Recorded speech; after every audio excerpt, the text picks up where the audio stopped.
I got a pretty weird story here. You guys probably haven't heard of this girl. Her name is Tasha Nukem. She's a 21-year-old British influencer.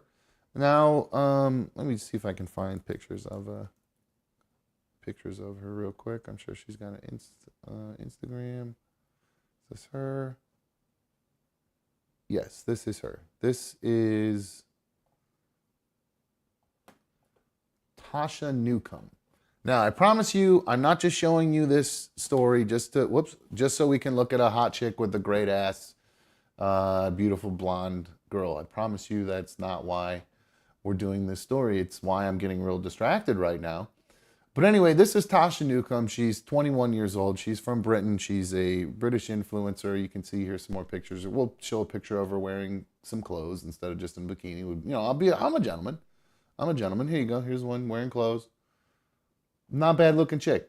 Not at all. Either way, so the reason I bring her up, like I said, I keep mentioning her age. She's 21 years old. And she is in the news because, well, she's on Instagram. And what would any red-blooded, well, I guess British in this case, British boy do if they saw this woman on Instagram? And they're not ugly, you know, they're in good shape. You know, I never have shot my shot on Instagram at like celebrities because I know, like, look at me. Like, what am I going to do? I'm going to send a DM, this fucking old gray ass with my dumpy ass and flabby ass arms. I'm going to fucking send a DM to some celebrity. Get the fuck out of here. But if I was young and hot, I would definitely do that. So I understand why this British boy decided to send a DM, slide in the DMs of Tasha Nukem. She's very hot. Now, what's crazy is, now I don't know if you've noticed this, I keep saying boy. There's a boy named Marco Vituk, where he, like I said, he slid in her DMs and he started pressing her to go out with her. He was persistent, convinced Tasha to go out with him. So they went out and they grabbed a bite to eat and hit up the movies. They went out on a date and somehow she didn't realize it, and it came out after the fact that this 21-year-old influencer, Tasha, is actually dating a 16-year-old boy. So here's them talking about the age difference and how it's affecting their relationship.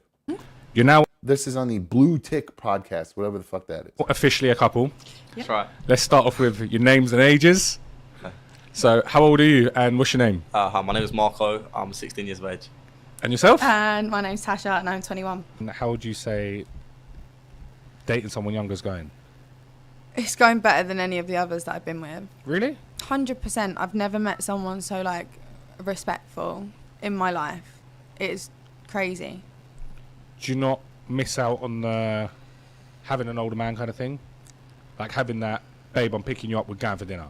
No, because I don't obsess over his age like everyone else does. Like, everyone else is so obsessed with his age and they're like, you're this, you're that, you like younger men. It's like, no, I just don't factor in his age. Like, granted, I know his age, but it's not something I sit there and think about all the time. I'm like, oh yeah, he's 16. Like, come on. Yeah, no one's going to think that. No, you like the guy. You don't care about his age. No. Well, obviously, I do care. No, of course, 100%, but it's not, you're not sitting there waking up in the morning like, oh, fuck, I'm dating a 16-year-old. Yeah. Well, that is so mad to say 16. I know. Raw. If you told me that I'd be in this position like last year, I would have laughed in your face big time. I think it's fine to think it's weird or whatever, or have your opinion on it, but it's the like serious accusations that come with it, like the words that people are throwing at me. Anyone can have their opinion on it, but just keep it to yourself. And it's just the fact that people are saying like he's being groomed and stuff by me, but you pursued me at the end of the day. Like, he pursued me. Thank you, TMZ. Where to start with this? Big ups to this kid. I mean, way to go. I mean, I got to be. Who knows if they're actually, having sex? The age of consent in the UK, the legal age of consent in the UK is 16. So, if they are going to Pound Town, then she's not breaking any laws. Okay? So, but if and I hate being this this guy, but I couldn't help it in this case. If this was reversed, this would be the end of the fucking world. This would be viral everywhere. This would be, just like they said, the grooming. It would be a 21-year-old grooming a 16-year-old girl. Look at the vile man he is. How terrible is it that he did this to this poor young girl? But Marco seems to be very happy. 16-year-old Marco's living the good life right now. I wonder what his parents think about it. And I saw somebody in the chat, Diz said, I bet anything he is rich. Oh, yeah. Do you think that some poor 16-year-old kid that she's going to have even remote interest in some poor kid from like a bad neighborhood or something who just has no money and he just looks cute and you can dress him up and pretty him up a little bit? No fucking way. This guy is, when he turns 18, going to inherit some sort of shitload of money. When his grandfather croaks in a couple years or something like that, he's set to become a millionaire. 100% agree with you on that one, Diz. You hit the nail on the fucking head. Because I got to be honest with you, Marco, not that hot. I don't know if you guys noticed that. I mean, he's not ugly. But I wouldn't call him like a stud by any means. He's okay looking, if that's your cup of tea. But I think she's a little bit out of his league. Now, I would say not the prettiest face, but she's got a banger of a body. But he is, that's a 16-year-old boy and a 21-year-old woman. Now, Wet Shoelaces says 21 and 16 isn't that crazy. It happened all the time in high school. Oh, absolutely. And Wet Shoelaces also says, I'd Nukem in that. Tasha Nukem, very good. A good one. Johnny Fan says she's definitely grooming him. Well, yeah, she is, especially if there's like money involved. She's, and what is the definition of grooming? What is the definition? Grooming, according to Google. I Googled grooming a person definition. It says grooming is when a person builds a relationship with a child, young person, or an adult who's at risk, so they can abuse them and manipulate them into doing things. The abuse is usually sexual or financial. Oh, but it can also include other illegal acts. Interesting. Wow. So that's a great point. Think about if this guy does have some money, she's going to try to use her sex, potentially. I don't know if they've had sex. And this is all, I don't know if this is what she's actually going to do. This is just I'm theorizing potentially if people are saying she's grooming him. If she is having sex with him, he could be manipulated into doing things if he, financial things, if he does have some money coming his way. Or maybe the father does and she's trying to get her foot in the door. Or maybe she just is this 21-year-old who fell for a 16-year-old. It could happen. I am 13 or 14 years older than B1. I can't ever remember. So I'm very much a hypocrite in this case, but I never had any way to groom B1. Like I had nothing there was nothing to get out of her or other than, hey, let's have a relationship together because I think we're in love. So, so it doesn't have to be that weird or that crazy, but just think about it. I mean, I know we're B1 and I are considerably farther apart than these two are. But boy, we got a lot of flack when we first started dating. People gave me a real hard time for dating a girl who was 19. Which is crazy to think how old we both are and how old she is now, and the fact that she was it's just nuts. We've been together that long. So, but again, I'm kind of torn on this one because I didn't really consider the fact that the family might have a lot of money and that she could be trying to take it from this kid, or she is just using him as to go viral and get clicks and potentially drive. I don't know if she does an OnlyFans, but if she drives her way to an OnlyFans or something like that, does she have? Let's see. Let me reopen a closed tab here. Let's see if it has a link to an OnlyFans for her. Nope.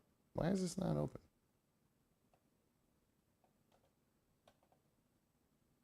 All right, let's see if she's an OnlyFans model too. Of course she is. Of course she is. She's an OnlyFans model 100%. Tasha, your dream girl. Here she is on OnlyFans. There's her spicy site. There you go.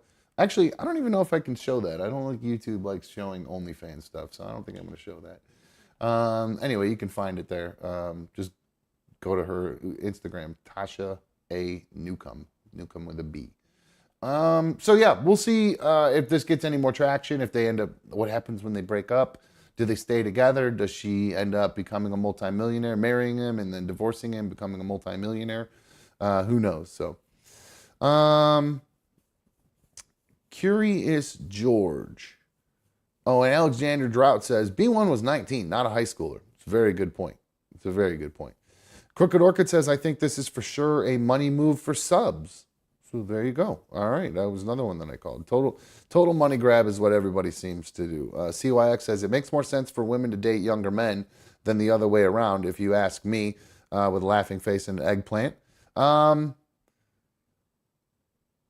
Is that because you're older and I'm younger than you and you want me to be with an older woman? I'm so flattered. Thank you, CYX.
Yo, what is happening? Welcome to another Dumb Show, issue number 250. 250, can you guys believe it?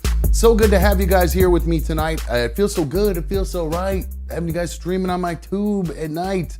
So thank you once again for joining me here on this issue. I don't know if I think I might be switching over to episode, guys. I've been calling them issues for ever. But I think that hampers YouTube algorithm stuff, because I think by putting issue in, I think it's starting to think we're a political program. So I'm going to start switching it to episode, because I think from now on, 250 on, I'm going to switch it to episode, because I think it's how you have local issue 227 or something like that, or I think that's what YouTube thinks when I put the hashtag issue hashtag 227.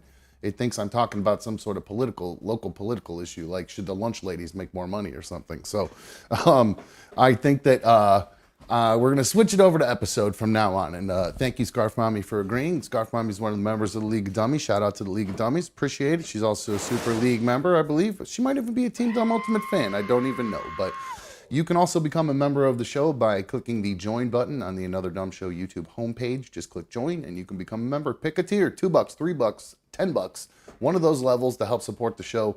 Tier 2 gets you access to all of our members only shows, and we're going to be doing more of those as we head into football season. Monday Night Football, Thursday night usually, and then Sundays when I'm off for Browns games. We'll try to get some games going in there. So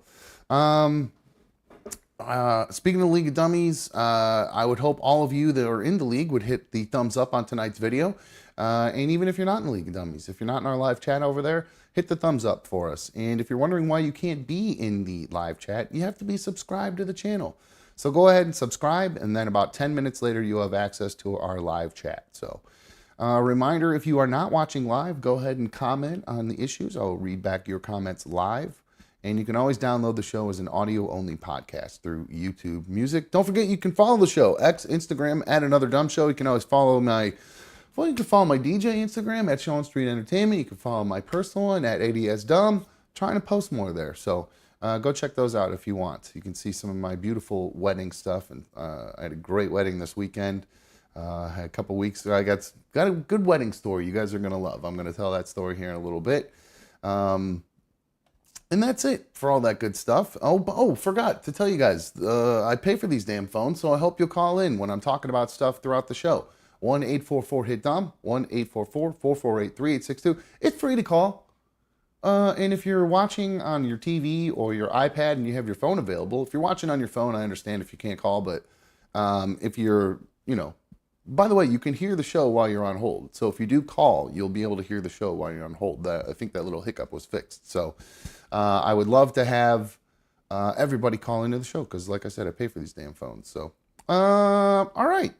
I was just looking down. I got a text from my main man. Oh, first off, I mentioned the League of Dummies, and I left out one of the things we do here on YouTube when we stream is give shout outs to who was first in the chat. Jerry was first in the chat. So thank you, Jerry, very much. I appreciate it. Real quick, before I get into some of the stuff I had to talk about, I'm kind of waiting on Mikey here. I assumed he was going to be on.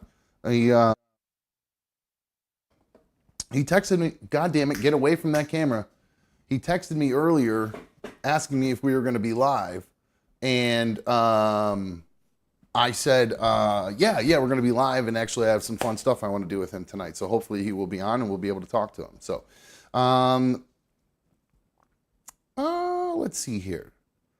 Let me do this. I'm trying to see here. You know what? Before I get into, I have some comments that I'm going to read here. But before I read the comments, I'm going to take this phone call because the other day, I think it was last Wednesday or last Tuesday, we had a little bit of a hullabaloo in the chat. There's a prolific chatter and a prolific caller, Curious George, who's been going through some rough stuff, not feeling too good, even borderline unalive kind of mood, and sadly. And another chatter had, we did a story about a woman who unalived herself in an airport on a conveyor belt. Very weird story. And Michael K., another guy in the chat, he decided that he didn't decide. He made a joke to Curious George regarding taking notes, suggesting Curious George take notes about how this woman did this. Now, Michael K. sent me an email, and I wouldn't say I lambasted Michael, but I kind of said, hey, look, I consider the chat a family, and we try not to do that kind of stuff here. So, but I can't control what anybody does. I'm not trying to censor anybody. I'm just putting out my opinion on it. You can say whatever you want. I'm just putting out my opinion on the situation. And I got an email from Michael K. Now, I've not had a chance to read the email yet. I know it's in regards to the Curious George situation. So instead of reading the email, I figure I might as well just get it right from the horse's mouth from Michael K. himself, and he can explain whatever he wants to say. Here is Michael K. What's up, dude? How are you? Hey, what's up, buddy? Did you have a good weekend? I did. I actually had a really nice weekend. I'll talk a little bit more about that here in a little bit. How about you? That's great. Hey, I just wanted to call up about this whole Curious George thing. I don't know if he's listening. First off, I want to say I do not apologize for what I said, but what I do apologize about is the fact that I made that comment to somebody that at the time I wasn't aware that had those feelings at one point in their life or currently in their life of, I believe some callers called it unliving themselves, or as normal people would call it suicide. So yeah. Well, there's a reason why I don't say that aspect. Dude, dipshit, there's a reason why I say that, because YouTube demonetizes me when you use that word and they flag the whole thing. There's a reason why I'm not saying that word, dummy. Right. I'm sorry. There's a helicopter flying over right now. But so I didn't hear anything you just said. But no, I do apologize for that. No, you know, hold I might on. Let be me an cut. asshole. Hold on. I'm Let not me an cut you animal. off. You can't. Don't use the S word anymore because YouTube demonetizes me when you use it. That's why all these dipshits on the internet don't use that word. Like that. Oh, that, do they? Okay, I didn't know that. that's the Okay, reason my why fault. everybody. No, okay. I'm just letting you know. So sorry, I called you a dipshit. But, Okay. All right. anyway, go I'm ahead. sorry. You know, in your safe hole. Sorry, didn't trigger anybody. But no, you know, I honestly don't want Curious George or anybody else to harm themselves or harm anybody else. You know, but Sure. do I still think he's a punk crybaby little bitch simp? Of course, but. You know, but you gave him some good advice. He needs to go get a girlfriend, find something to do. Maybe he can go to the Humane Society. They're always looking for people to walk their dogs or pet their cats. That's true. That's a good way. You might end up meeting a good chick doing that. That's a good charity idea. I like Nugget Man's idea the best. That he gets involved in some sort of. He likes the Ohio State Buckeyes, so get involved in some sort of Buckeyes backer group or something like that. So, but no, Well, you know, enough about that. I didn't want. Let's go back to what we were originally talking about. I was just going to say. Going back your to that. weekend. Go ahead. No, going back to what were the whole situation with the chat and the comments and unaliving and all that. So I would argue you never know what somebody's going through.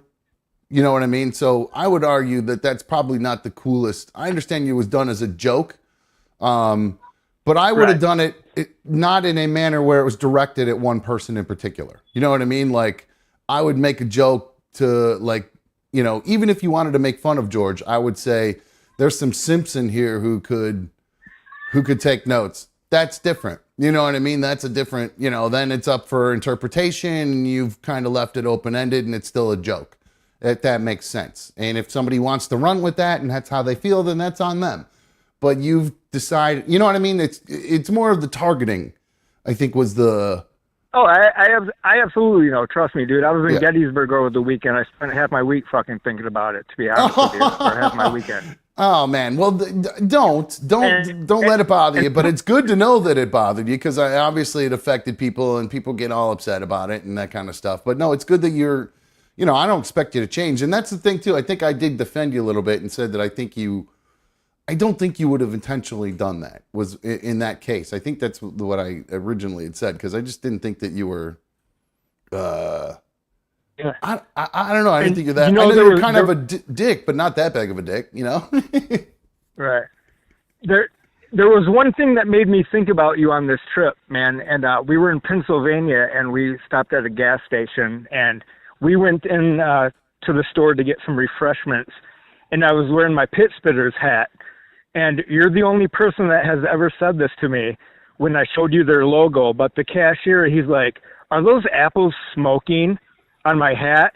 And it kind of made me laugh a little bit. What was the Traverse City Pit Spitters again? Is that what they are? Yeah. We were in Pennsylvania, like just north of Pittsburgh. They do like, look are those like apples smoking? It really does look like they're smoking a couple spliffs. It's nuts. It's really funny. I like it. It's somebody who did the artist who did that definitely smoked some weed. And but it was probably Mikey. Yeah, right. I don't know if he's that creative. Speaking of that guy, I don't know where he is. I wonder if he didn't set his alarm. He must have slept through his alarm. So, or anyway. Well, hey man, I just wanted to throw that out there. Like I said, it's been on my mind all weekend, and you know, I just want to make peace with you, and you know, I don't want to throw any harsh on the show and shit like that, and you know. Sweet. Yeah, positive like vibes, that. dude. Positive vibes. Jokes are funny, but positive vibes, that's what we're all about. You know what I'm saying? Try to keep it that way, at least. Speaking of bad vibes, when are you going to come clean and tell us? I don't know, but when are you going to tell us? Because we all want to know. What happened with Tammy Snake, man? Are you ever going to let that out? Maybe down the road. I just still don't think it's still, believe it or not, fairly fresh. I know that sounds ridiculous to you guys, but it's not on our end, I guess. I don't know. It's weird. It's stupid. I'd rather not even get into it. Maybe down the road we will, but yeah, we'll talk about it someday. All right, man. Sounds good, buddy. Good tease. All right, Michael. Later, bro. All right. Speaking from one Michael to the other, there he is. He's here, my main man. What's up, bro? How are you? Good morning. I fell asleep. I knew it. I called it. I knew it. That's when you texted me. I went, and then I didn't hear back. I was like, this dude went to sleep. Yeah, I passed right out, bro. It's all good, man. Welcome. It's good to see you, man. How was your weekend? What up? It was good. I ain't do much. I watched a bunch of murder documentaries, and I worked again on Saturday all day. Another 55-hour week, so I'm still dragging ass right now. Are you 55 hours?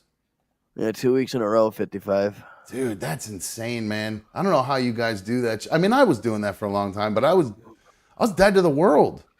I mean, I'm dead to the world right now. That's why I'm falling asleep. You know what I'm saying? Yeah. I got out at 2:00 today. My friend came over. We went out, sat in the sun by the pool for a little bit. I fell asleep instantly by the pool. Came back here, smoked. I ate dinner and fell right back asleep. Woke up, texted you, and fell right back asleep again. And you were out. All right. Well, at least you made it. Thank you. I appreciate you putting in the effort. Yeah, I Get woke here, up even all though you're- panicked.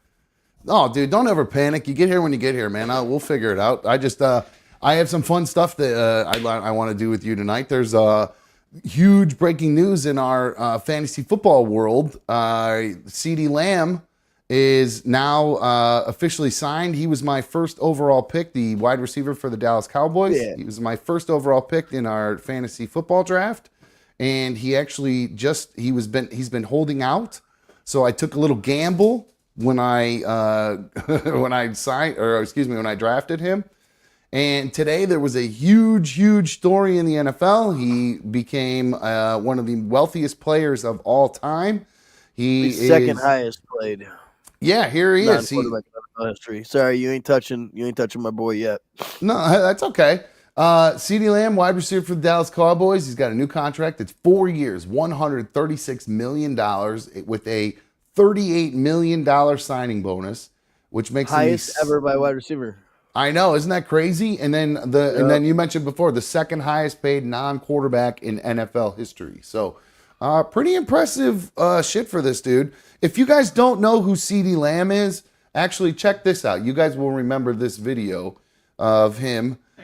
This was on draft night. He's sitting with his girlfriend. His girlfriend grabbed his phone off his lap, and he took it from her. He snatched it in case you missed it. I'll just mute that because it's a really obnoxious sound. But yeah, in case you guys, you might remember this, it went viral because he's a football player on draft night, just snatches his phone, then shakes his head at her, just like, bitch. Then he gives her the side eye, and she looks away. Yeah, I don't think they're still together.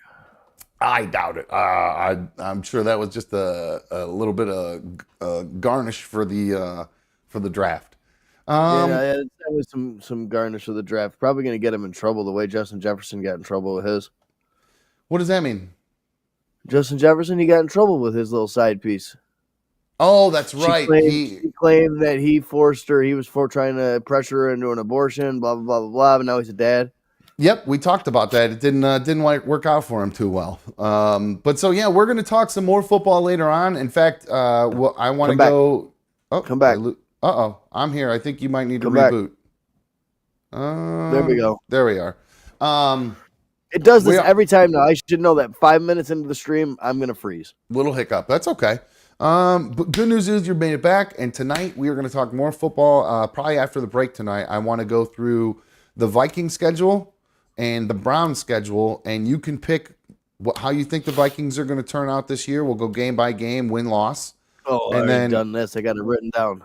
Oh, perfect. Good stuff. Then we'll breeze right through it because mine's going to be pretty fast too. I had some fun graphics for that. So I worked my ass off on these things today. So I hope you guys like those. So we'll get to that after the break tonight. So, but I wanted to talk a little bit about my weekend. I had a huge wedding on Saturday, excuse me. It was so when I do these weddings, most of the time people think that I'm just doing like a reception, right? Where I'm just doing like, I do like I just show up, do the announcements, like play music for cocktail hour, do some announcements, do dinner, and then play some music, which is kind of how a normal reception goes. But more and more people are not getting married in churches these days. They're getting married at the actual venue where you have your reception. And so this past weekend I had one. It was at a new venue. I've not worked there before, so naturally I had a little bit of anxiety about how it was all going to work out. But the ceremony was in like this kind of like this field down some steps away from the venue. It was kind of a pain in the ass, but anyway, long story short, all that went great. The ceremony went great. Before the ceremony, I had done some setting up because I preset the reception as well. So I just kind of switched right over from the ceremony over to the reception. So it's seamless for all the guests. It's actually pretty slick the way I do it. And before I kind of jumped over this, but before the ceremony started, while I was presetting the reception, I do my usual sound check. And when I went to go plug in, I use 4 speakers. I have 2 big subs with tower speakers on it, and then I have 2 other ones that I have on stands that are up high. I have like 6,000 watts of sound I'm pushing at all these events. So 2 big subs and then 2 smaller ones up on 2 2000s and then 2,000 watt on stands. And I use those ones on the stands because it fills more of the room when we're doing vocals. And one of the things I always get complimented on is how crisp my system sounds compared to other DJs. And I'm not knocking all DJs, but some DJs have really like muffled sounds. Like it'll sound like this when they're talking. Mine is nice and crisp and clear like this. So it's really nice. So when I plugged it in to start doing my sound check, I plugged in one of the big ones, one of the big 2,000 watt guys in front of me, and it goes, and I'm like, no, not good at all. And then immediately in my head, I remembered what had happened 2 weeks before. Somehow I completely had forgotten what had happened wedding 2 weeks ago. I was working at a wedding, same kind of situation, ceremony a mile away from the reception, a lot of walking, tons of walking up a huge hill. I think I told you about this reception with the big hill. Anyway, at that wedding, I'm shocked I didn't mention this. I think it's because I actually kept my cool for once when somebody actually deserved to just, take them out back and beat the shit out of them kind of moment.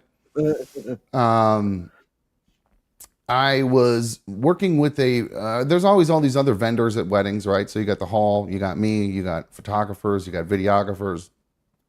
And with the videographers, I have to work kind of directly with them a lot of times. Literally, they plug into my system to get sound, all that kind of stuff. So I'm very outgoing and generous to these guys. I even have a cable. I have a specific mixer I bought just so that videographers can plug into my system and get all the sound from the ceremony. It's nice and crisp and clear. It's not, a third sound thing. They don't have to do extra editing. They're picking it up from the speakers. They're picking it up right from the source.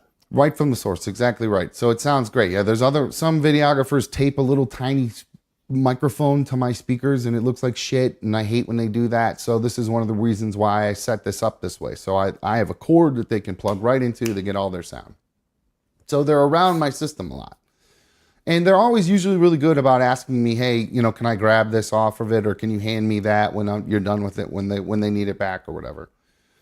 So they did that all night. They were great. And one kind of weird thing happened though during the ceremony was one of them, I had a chair because I'm out there for a long time waiting, during the prelude, playing music before while guests are arriving. So I sit for, it's a 45-minute wait a lot of times where no reason for me to stand. Well, I got up and walked away to go do something. When I came back, one of the videographers was sitting in my chair behind the DJ booth, which is just kind of weird. And he goes, dude, I'm so sorry. I fucked up my ankle. And he pulls his pant leg up and his ankle's like this big, just huge. And it's got a sock over it. And I go, oh man, well at least it looks like you got a brace on it. And he goes, no, that's not the brace. That's how swollen it is. And I was like, oh geez, okay. So this dude's ankle's messed up. And then he goes into some long story about how it was broken and didn't heal right. And then he rolled it the last night before the wedding. Yeah, so it was all jacked up. So I actually felt bad for the guy. I said, actually, take the seat then, dude. Go ahead. I don't care. Do what you got to do. So he got back up and started working. We got through the ceremony. We got in the reception. The reception's clicking along. We get through dinner. We get into the dancing. They're having a great time. It's kind of a smaller venue. It's actually really tight. It's a really small barn, really tiny dance floor. Like I get nervous that people are going to bump into the speakers. It's so small, all that kind of stuff. Well, at one point, I'm reaching under my table to put something, or I think it's pulling a pen out of my bag or putting a pen into my bag or something. And I catch out of the corner of my eye, I have this thing on the front of my DJ booth called a facade, which is just this, it's like I wish I had a picture of it. It's like a display, right? No, it's a cover to like hide all my stuff. DJ facade. Here's one. This is so picture this just on a tabletop. Like this is a full size one. It's like as as tall as the table would be with this on top of it. But I have a table that I use and I put this on top of the table. So does that make sense? Yeah, they can't see no wires or nothing. They can just see you working behind it. Exactly right. Exactly. So picture in my situation, there would be a 6-foot table underneath this where this mouse thing is dragging across. There's a 6-foot table that is underneath it. And my speakers are right in front of it. So out of the corner of my eye while I'm bent over, I see my facade moves. And this thing doesn't move. There's no reason for it to move.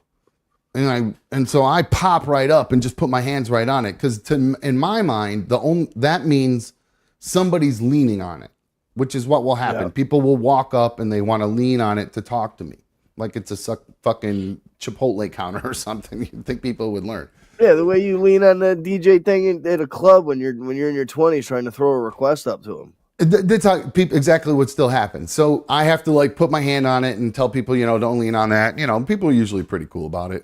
It's the people who won't come over with their drink that are the problem. Yeah. So I immediately like went, oh my God, there's somebody leaning on the facade. Well, when I get up and stand up and look down at the facade after I've grabbed onto my end of it, I realize that the videographer with the bum ankle had been, and as I had been bending down to go under my table, I saw out of the corner of my eye, he was trying to climb up onto a chair to get a view of the dance floor. Great idea. With a bum ankle? Yeah, dude. I love the dedication. Well, you know what? If there's something right there that you can lean on, I guess there's no big deal in leaning on and standing on a chair. Well, in the process of trying to climb on the chair, he put his hand on the top of my facade and completely knocked the whole thing over. Like off the side. It's all hinged and it's like 4 pieces. I think you could see it again, how it's in like 4 pieces. Well, he took out the whole facade. Well, on my table, when I'm DJing, I have a drink. I have a drink on my table. I have, in this case, I had a full can of Celsius. No. Oh, no. Full can of Celsius poured onto this speaker. Now, this guy, I immediately was just like, and it was done. What was done was done. The whole can, like when I grabbed the can, was empty, and I had not drank that much out of it. It was the whole thing was just poured all over this speaker. Now, this is where I'm proud of myself. Because the only thing I did in this moment when I normally would lose my temper is I looked at him and I said, go get some towels quickly. And he fucking limped his ass over to the bar and came back with a bunch of towels and started wiping them up because I had to still keep fucking playing music. You know what I mean? So I got to keep. I would have. I got to keep. Oh, dude! I would have kicked that dude right in the fucking ankle.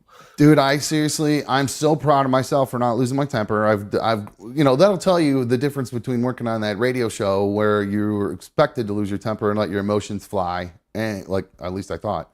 But then with the DJ events, it's a totally different person. Dumb is not there. It is 100% just Sean like I'm trying to maintain professionalism so badly at my events.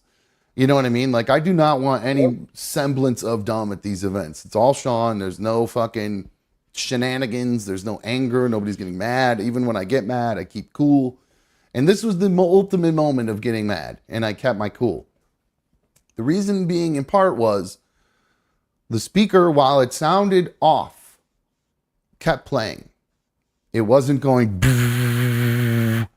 but I knew it was off because there's just like every once in a while it would start little going, distortion coming through it. Yeah. as the night progressed. And it was getting worse and worse to the point where I turned it down. Now, not sure what is wrong with me, but I completely forgot that happened. Just kind of because it kept playing and it wasn't terrible and I made it through the night and then I had an hour drive home. I think I just kind of went in one ear and out the other. And then this Saturday I go to plug it in and it doesn't work. Kaput. So, yep, made that weird noise. So, thankfully, I had a backup speaker. I had my ceremony speaker there, it's not 2,000 watts. It's only 1,000. It doesn't look as good because, as you know, it's a different shape than the one that, different brand and everything. But so I ended up just putting it right next to it. And I was kind of tucked in a corner. So nobody's really looking at me. I was not really, the focal point of the event. So it wasn't like it looked bad. It just was an extra speaker sitting next to the speaker. And so I just plugged that one and ran it, and it was fine. It was plenty loud. It actually sounded fucking awesome, actually. It was one of the better sounding. I was actually like, this little guy really puts out a lot of sound. It was great. It sounded, B1 was there running the photo booth. She was on the other side of the thing, and actually was like, it was actually really loud. It sounded great. So that's good news because it was a huge room to fill, and she was on the other side of it. So that made me feel good because I was nervous when that one didn't work. I was like, this is 2,000 watts I'm losing here. Shit, fuck, in a big room. But that's the good news about having backups and extra speakers and how it was great. Without a doubt. Being a prepared DJ. Yes. But then what happened was in my contract, if the equipment gets damaged, the customer has to pay for it. That's just the way it goes. If a vendor or a guest, if somebody breaks, somebody knocks my whole table over and breaks all my equipment, the customer's on the hook for it. Yep.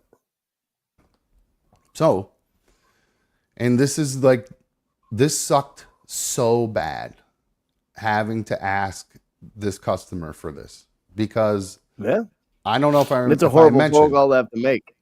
Not only that, this is a customer who I've DJ'd 5 events for. 3 weddings, 2 corporate events. So I'm very in debt to this family as far as just them having been great customers and having taken great care of me over the years, give great tips. But you also give the greatest service, so that's why they pick you for being the best. If you weren't, they wouldn't select you for that at the same time. It sucks, in fact, because I owed them. I needed to get they were like, hey, send us a review link. And I'd been procrastinating and putting that off, and I hadn't sent the review link yet. So now I'm like, sent the review link with the bill. Yeah, well, no, I just reached out to him and I said, look, first off, let me say thank you for everything you've done for me over the years. Your family has helped my family so much. But just so you know, there was an unfortunate event that occurred the night of your daughter's wedding and went on, yada, yada, yada, explained what happened. And I said, so unfortunately, I'm going to have to ask you to replace the speaker. And then I went on and said, I'm sorry, if it was one of the cheaper speakers, I would just eat the cost, but it's one of the more expensive ones. What's it got to be like between 5 and 7? Really? More than a G? G. It's about a G. So yeah. So it's an expensive speaker. If it was some of the smaller ones are like, I think 450 or 550, I probably would have just bit it and gotten that. But this one I just couldn't swing. That's a Bahama Mama's behemoth. Yeah. Well, and then also it means I take a huge loss on the wedding that I've Fuck done yeah. too. And it's kind of like, And you provided your service and nothing happened. That, you know what I'm saying? You did a great job. It was a fucking fantastic event. So thankfully, this person emailed me right back within a couple hours later and said, that is really unfortunate, but it looks like we're going to have to replace it. So I had sent the link to what the item was, and she said, all right, I ordered it. It'll be there by Wednesday. So nice. dude, I couldn't believe, I mean, this is one of the kindest people I've ever met in my life. I mean, honestly, she's been such a pleasure to work with, just a nice person.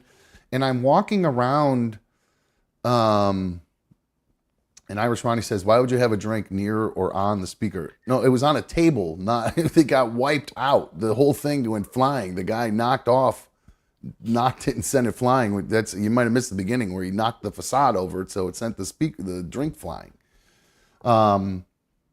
If you would have just literally, you could knock that drink over and it would just spill off the end of the table and miss the speakers. But because of the way he knocked everything over, the can and everything, the can then knocked over. Everything spilled. I mean, it like the facade was on the speaker, the can was on the speaker sideways. I mean, the whole thing. Like, there's just no reason, you know.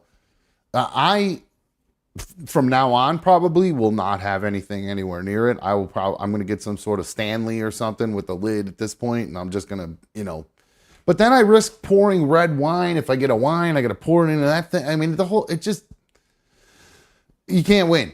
It's, you know what I mean? There's no way to do it. There's no shelves behind me. There's no drink. Maybe I should get like some sort of thing that like clips onto the table off to the side. No, I was just about to say they got to have like a chair cup holder or something, or a table cup holder that like straps down to a. They got all kinds of redneck shit out there. You can probably put something on there for maybe it. That's a good idea, because if I do spill it, it'll just spill onto me or whatever. But anyway, it really was the way the guy spilled it. It went flying. So yeah. I'm very lucky that the couple, the couple's mom was, who's actually handled all that. She was kind enough to went after the videographer and been like, "Yo, you blew up a speaker, homie. Sorry, you're taking it out of your end." Well, I hope they do. They should. Yeah, I mean, I'd imagine that they would. I mean, I don't see why they wouldn't. And if the videographer is professional or whatever, he'll understand that, you know, he made a mistake. He was trying to give his best possible service with a bum ankle. Yeah, I mean, accidents happen. You know, fortunately, this family was able to afford to, you know, replace it right away, which I'm very lucky about. Sorry, that was a huge burp. But yeah, I feel like it's bad karma though. It's weird. I feel like I've done something wrong. It's like this weird. No, this is the side of owning a business where being an empath sucks. Maybe, yeah. I think that, and it just, you know, they've been so good to me, and it just feels like I'm ripping them off, even though I'm not. You know what I mean? Not at all. I know. It's a weird feeling when you know you are right, but it feels wrong. If that makes sense. Can you get your speaker repaired now so you have a backup in case one goes bad in the future? See if there's a speaker repair shop. I got speaker repair shops and shit out here that I used to bring subwoofers to that I would blow up and get wet and shit like that, and they'd be able to respool or whatever. I don't know, because the way these are built, these are like, you talk about like a subwoofer, how they're built into a case. The amp and everything. Built into a case, and the amp everything is built into the speaker, right? Yeah, and it's like. So it could have like fried the amp and everything too, but it's still. I mean, if you can get it fixed for a couple $100, I would definitely explore that avenue and see if it's worth to keep as a backup. Now, the weird thing is that I've not been able to find anywhere that does repair on this brand of speaker. It's a different brand. All right. Yeah, so I don't know. I'll look into it maybe a little bit more. But either way, repair or not, I needed them for the next event. Oh, so, yeah, no, absolutely. I was just looking forward for you. I'm a saver of things and see if I can take it apart and fix it type of shit. Yeah, the last speaker I had, because everyone, you know, because these speakers, they just die out of nowhere. Like, they got a shelf life for sure. Yeah. So one of them, had just died at one point, and it was the guy that we used to work with at One Life to Play, that guy Lou. When we worked there on the ADS 1.0, that dude Lou was a really nice guy. By the way, that One Life to Play is a Spirit Halloween right now. Lou, which again, I feel bad for Lou. He tried to fix that for me, that speaker that died. But when he went into it, he said they have it so like locked down that you can't even really get to the pieces Components parts or anything. Yeah, and once you do, it's like That's it. And that's the fucked up thing, the way they make shit these days, dude. We live in such a throwaway society, dude. I'm a take it apart, fix it, put it back together type of guy, which was unfortunately all types of equipment and stuff like back in the last 2 decades. Yeah, it would have been. TV goes bad or whatever. You used to be able to change the board on a TV, change the screen on a TV. Now you can't. It's a completely sealed system now. So if like a board goes on a TV or something like that, you can't even get that motherfucker apart. Yeah, it's done. TVs have a shelf life now. That's why. I mean, I actually will take that. I'd rather have the $500 60 or $300 65-inch TVs. Hey, it is so wild how cheap TVs are, dude. That girl that I'm kind of seeing got a Costco membership this week and just went and bought a new 65-inch for her place, a 55-inch for her mom's place. That's awesome. Yeah, those are. I mean, it's crazy. This one behind TVs for like under $520, dude. That sounds. I think the two 65-inchers I have were $299 each when I got them. Yeah, she got them for $267. $267 each. One the 55-inch is a little bit better quality than the 65, but it was also some deal that they just had going on because I've learned now that to this girl I'm a grocery getter, bro. What does that mean? I hadn't hung out with her in a few days, hadn't talked to her really all week last week, shit like that. We texted a little bit back and forth, and then she hit me up yesterday, like as she woke up at like noon. And she was like, I'm going to Costco today. Do you want to come with me? I was like, sure, whatever. I'll go walk around. She was like, I just got to get these 3 things. Turned into a 2.5-hour shopping excursion, dude. You were just complaining to me about how I look for other movies with B1 when we were trying to pick a movie. I had one in mind. Remember, I wanted to watch Furiosa, and then I let her pick Twisters instead. Yeah. You said I would be so awful to have to do that kind of stuff with a girlfriend, and then you're going to the grocery store for 2.5 hours. I know, and then I realized at the end of it, the only reason she brought me is so I carry all the heavy shit up to her apartment when we got home. Oh, that sucks. You're a DoorDash driver. Which was 2 cases of water, 48 bottles apiece, 2 cases of Gatorade, a 40-pound bag of bird food, 30 rolls of toilet paper, 18 rolls of paper towels, dude, 2 TVs. The one TV I still got to go with her, bring her over. Oh, without a doubt. And I ain't even getting laid, homie. Why did you do all that? Just out of the hope because you like her? You're still trying to work the boyfriend angle? It seems like you're trying to work the boyfriend angle. It's either that or I'm just bored. I don't know why. Like, even yesterday, like when we were shopping or whatever, normally the whole time I'd be sitting there like, fucking, like, let's get the fuck out of here. Like, it was whatever. I just kind of like accepted defeat and just walked around pushing the cart like a bitch. Sounds like you might actually enjoy her company too. So even when you're doing mundane things, I do enjoy her company. Like I do. Like she came over today, and right as soon as I got out of work at like 2:00, and she wanted to go swimming in the pool. So we just went and laid in the sun for a few hours. Like there's no pressure to like have to keep conversation going because I've known her for so long. Mm-hmm. Like the type of person where we can just hang out and sit in silence and just being in each other's company is like just decent hanging out with each other. That's pretty cool. That's good. Sounds like you're building a little relationship there. Sounds like she stopped giving that peach to somebody at her job. Say that one more time. Oh yeah, she's got to stop. Yeah, giving it. Yeah. Scarf Mommy says, going back to the last story about the speaker, says, why can you not bill the videographer since you know he did it? Because that's the contract it's to avoid litigation with a he said she said situation. It's just straight up in a contract. If a vendor breaks while I'm on site for your vendor. If one of the other vendors breaks my equipment, you're responsible for it. So yeah, it sucks. It sucks. The whole thing sucks. I feel bad for it. And Gabriella says the fact that you even feel bad shows you're a good dude. Well, thank you. I'm not going for that. It's just the fact of the matter here. Let's going on? I'm blowing. Oh, Dude, by the way, so I said I watched some murder documentaries this week. Dude, I really did. I watched that new Lacey Peterson doc, which I never really knew much about that case, really, other than just like the highlights or whatever. I watched that Lori Vallow one, the woman that thought she was a god, and her 2 kids were buried at her new husband's house, her 4th husband's house in Iowa, wherever it was. I haven't And watched. then the two cousins that got abducted, Lyric and Elizabeth or whatever. In another one in like Iowa where there's only been like 17 dual abductions in history, and all 3 of them there's like 3 dual abductions within 15 years, all within a 200 square mile radius of where these people lived, and they still haven't really solved it. Well, Mikey, I will take your recommendation to check those out, but I actually took your other recommendation and I watched this weekend. I watched Furiosa. Yeah. I got to tell you, a little slow. Dude, I thought it was nonstop action. Um, But I was invested into the series though too. Like I love that. I love George Miller's style. I do too. I love it all. I enjoy it. I still wish. Well, let's just start from the beginning. Furiosa. That was Charlize Theron's character in what was that called? Mad Max. Was it Mad Max? I couldn't remember if they changed it to I thought it a was different one. This one was called Furiosa, right? This one was Furiosa. The one before, there's a I whole think series. the first one was it was Mad Max. I think it was just Mad Max. Okay.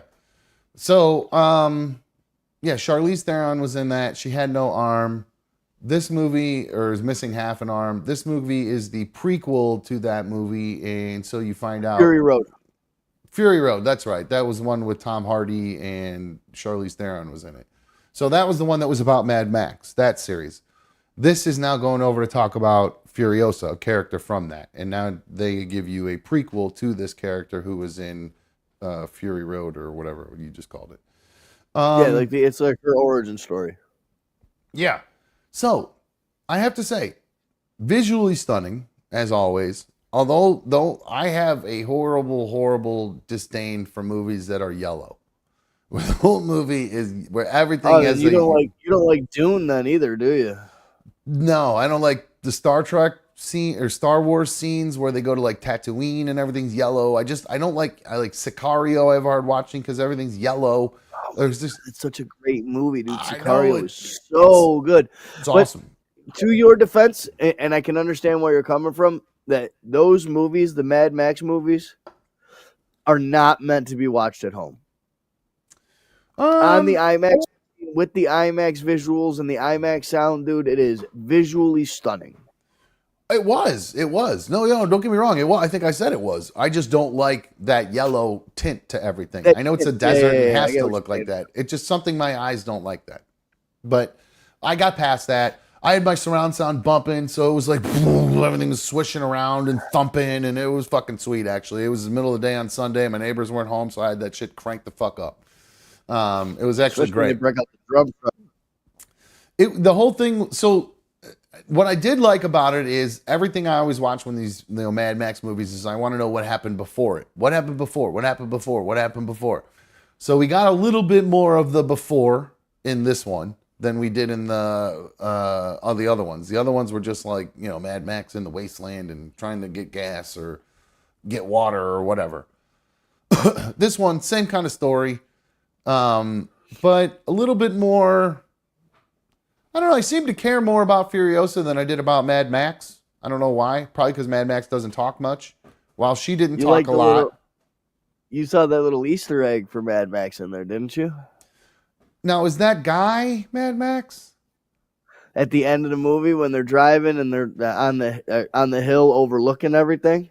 Or was it at the beginning of the movie? I actually don't know. I was talking about the guy that drove the rig. Is that Mad Max? No. Oh. There was a clip like at the end where she like split off on her own to go do her thing or whatever. Yeah. And there's a pullback shot, and sitting on like a cliff overlooking him, you can see Mad Max's old Falcon car or whatever it was. Oh. And if you watch the original Mad Max movie, the first one, it starts with him right in that spot. So it's almost like it's paying homage to it. It was a dope little scene. I love all the Mad Max movies. Oh. Like me and my father used to watch them religiously when I was a kid. Oh, I loved him when I was a kid too. I mean, the Thunderdome, Mel Gibson, all that shit, and Tina Turner singing. That was the fucking shit. I fucking loved that shit. Mad Max, good stuff. Mel Gibson, that was back when Mel Gibson was cool. Who knew he turned out to be a huge anti-Semite? But one of the cool things about this movie, Chris Hemsworth was great. I thought I was gonna hate. Teeth bothered me. I thought, well, I loved everything about him. I thought I love that he made himself ugly. I love that when a good, like the most handsome dude in the world decides, I'm gonna get fat in a movie. And when I play, I'm too handsome, so let's make me fat in a movie. Then he makes himself just incredibly ugly with a gigantic nose and jacked up teeth. And then, well, he's still ripped like a just gigantic dude in this movie, but he's a fun character. I like that. This movie was a little bit more loose with the characters, if that makes sense. I felt like it was almost, there was a little more humor in this movie. Yeah, definitely. They added some little, some humorous relationships between the big boss and him and everything like that. And then the Scrotus and Rectus, the two brothers, they were, obviously two bumbling idiots. They were great. But overall, I enjoyed the movie. I'm glad I didn't watch it with B1. She would have been miserable. She would have hated it. So I'm glad I didn't spend the money to watch it with her. And I was able to watch it thank you, by the way, too, for telling me that was on Max. I would have just paid for it. I wouldn't have gone to look anywhere. Yeah, I saw it just pop up because, as I said, I just realized that Max has all these murder documentaries, and once you start watching one of them, dude, now I want to watch every mysterious murder case and child abduction and deep, dark, twisted thing I could fucking find on TV.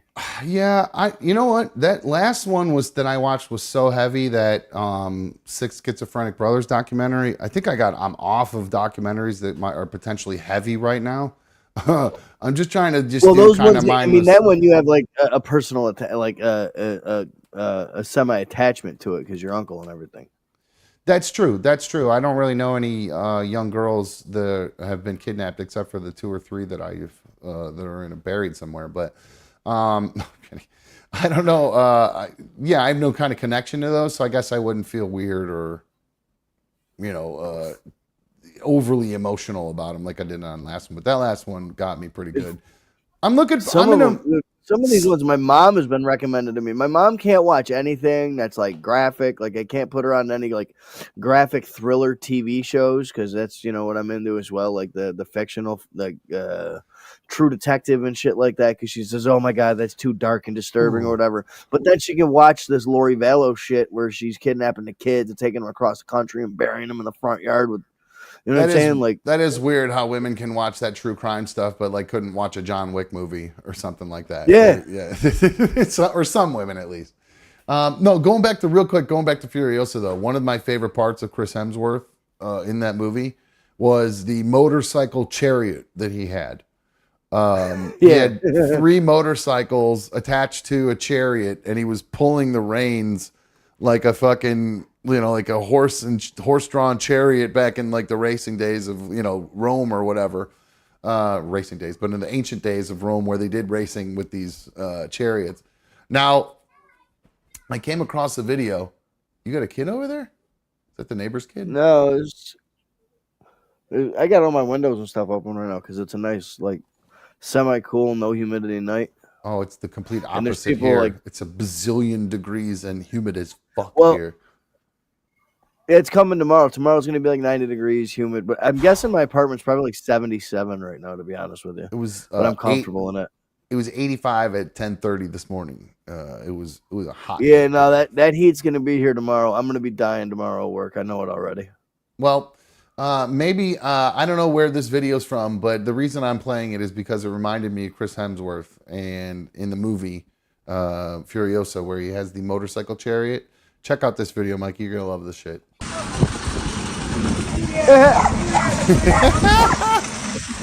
1, 2, 3, 4. I love the basket in the front. That's my favorite part. Hell yeah. It looks like Bean Arena down there mushing those motherfuckers. It looks so much like my Darla beans right there. It's unbelievable.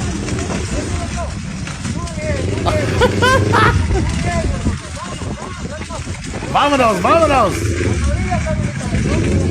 Isn't that great? It's funny. When I first turned it on, I was like, I don't know if it's cool that he's doing that to these dogs. Dogs love doing that. They need that shit. Then I thought to myself, I was like, you fucking kidding me? Those dogs are living their best life. Look how much this dog looks like fucking Bean Arena, though. I mean, that dog in that basket in the front looks just like her. I don't know if she's on camera down. Oh, no, I don't have the camera pointing at her, but you guys have seen Darla before. That's what she looks just. I mean, that could be my dog in that basket. It's crazy. And which is weird because Darla doesn't look like a lot of dogs. She's got a kind of a unique look to her. So, but no, that was great. I thought that video was fucking funny as hell. Fucking just mushing. Vámonos, vámonos. Let's see. Oh my gosh, it's 8 o'clock already. Holy crap. How did it get to be 8 o'clock already? That was fast. That first hour flew by. Okay, well, let's do this. Let's take a quick break then, and we'll come back and we'll do our football stuff. We'll knock out these picks. And then if we have some time left over, I got a shit ton of videos we could play too. So it's been crazy in Rochester with the crime over the past weekend, dude. What happened? I sent you a couple videos, dude. There's a couple of dudes that got killed on like dirt bikes and shit like that. I saw a video of a dude actually like he just gotten hit on a dirt bike and his homeboy's in the road holding him up and he's all flopping around dead. Oh, well, we probably can't show that. Yeah, it was on Instagram. Instagram I think if we just say that it's he's okay, I think it's fine because there's nothing proven either way. Yeah, I think there's rules. I think he's unconscious. He's just unconscious. Just unconscious? Yeah, okay. Yeah. I definitely, a couple of weeks ago, didn't play a video of a person burning to death by accident. No, it was definitely a suitcase on fire in that plane crash. Definitely not a human being on fire. No. They're fine. Yeah. Just they're always a suitcase. Fine. Yeah. If it's on Instagram, they're fine. Yeah, right. I literally saw porn, naked girls on Instagram today, a vagina and breasts, and through a seat. I've been seeing it nonstop. Yeah, nonstop, dude. They'll be like jumping up and down in a nurse's outfit, and then boom, everything's gone, and then boom, it comes back, and then the description of the video is like a description of a 2012 Mercedes Benz. Okay, you and I are getting the same algorithm, dude, because it'll say that the 2012 Mercedes GTL. So much, yeah. It's the weirdest thing. You think it's gonna say her name is Gina or whatever, and then it just says no. The 2012 Mercedes GLX has 2,000 horsepower or whatever, some shit. You know. Yeah, dude. It just lists off the car specs. So weird. With some smoke shows of women though. There's some good looking chicks on Instagram. That is for sure. I'm not on Instagram for that reason though. I'm on there for AI educational videos. That's what I'm on there for. You know, motivational videos. I'm looking for all videos where they're okay. Videos where they're okay, where people are okay at the end of it. That's what you're looking for. Yeah, they're okay. Yeah. Just a lot I might have one. People taking naps and crash test dummies.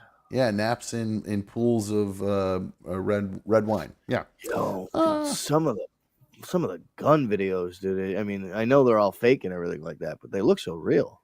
Yeah, they do. Make me scared. That's for sure. All right. Okay. Let's see break here. Yeah, we got to take a break. Second hour is always happy hour here on Another Dumb Show. We got a new person in there. We got Ari says, hello, good people. First timer here. Any tips?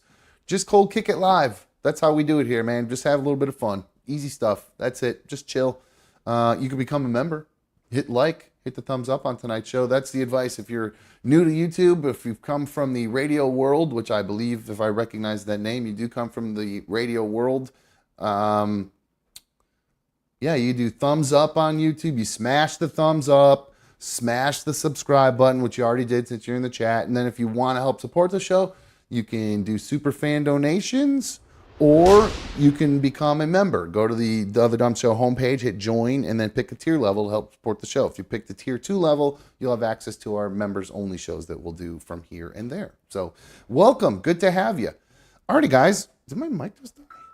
Sound just got all weird in my ears when I pushed these in. So, Oh, so I am right. I do recognize that name, Ari Jane. So yes, sir. Good to see you. Yes, Ari Jane is. I did believe it was one of the hookup girls when I was there. Then got married and it didn't work out, and then some other stuff happened. I can't remember the other stuff, but either way, good to have you here. I love that. And I think you actually made a comment on the show too, mentioned that you didn't know, couldn't believe I had a show, and I do. So it's good to have you here. Thank you so much. We're going to take a quick break because the second hour for you new listeners, new viewers, the second hour is always happy hour here in Another Dumb Show, where we do a little drinking, do a little moking. At least during the break, we do a little moking, and then we come back. We just kind of hang out for the second hour, kind of light and easy. So we're going to do some football picks coming back from the break tonight. So take your kids, throw them in the other room, put on Monday Night Football, and then come back and get a little drink, a little mokey moke. We'll be right back on Another Dumb Show. Sit tight. Hold on.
All right.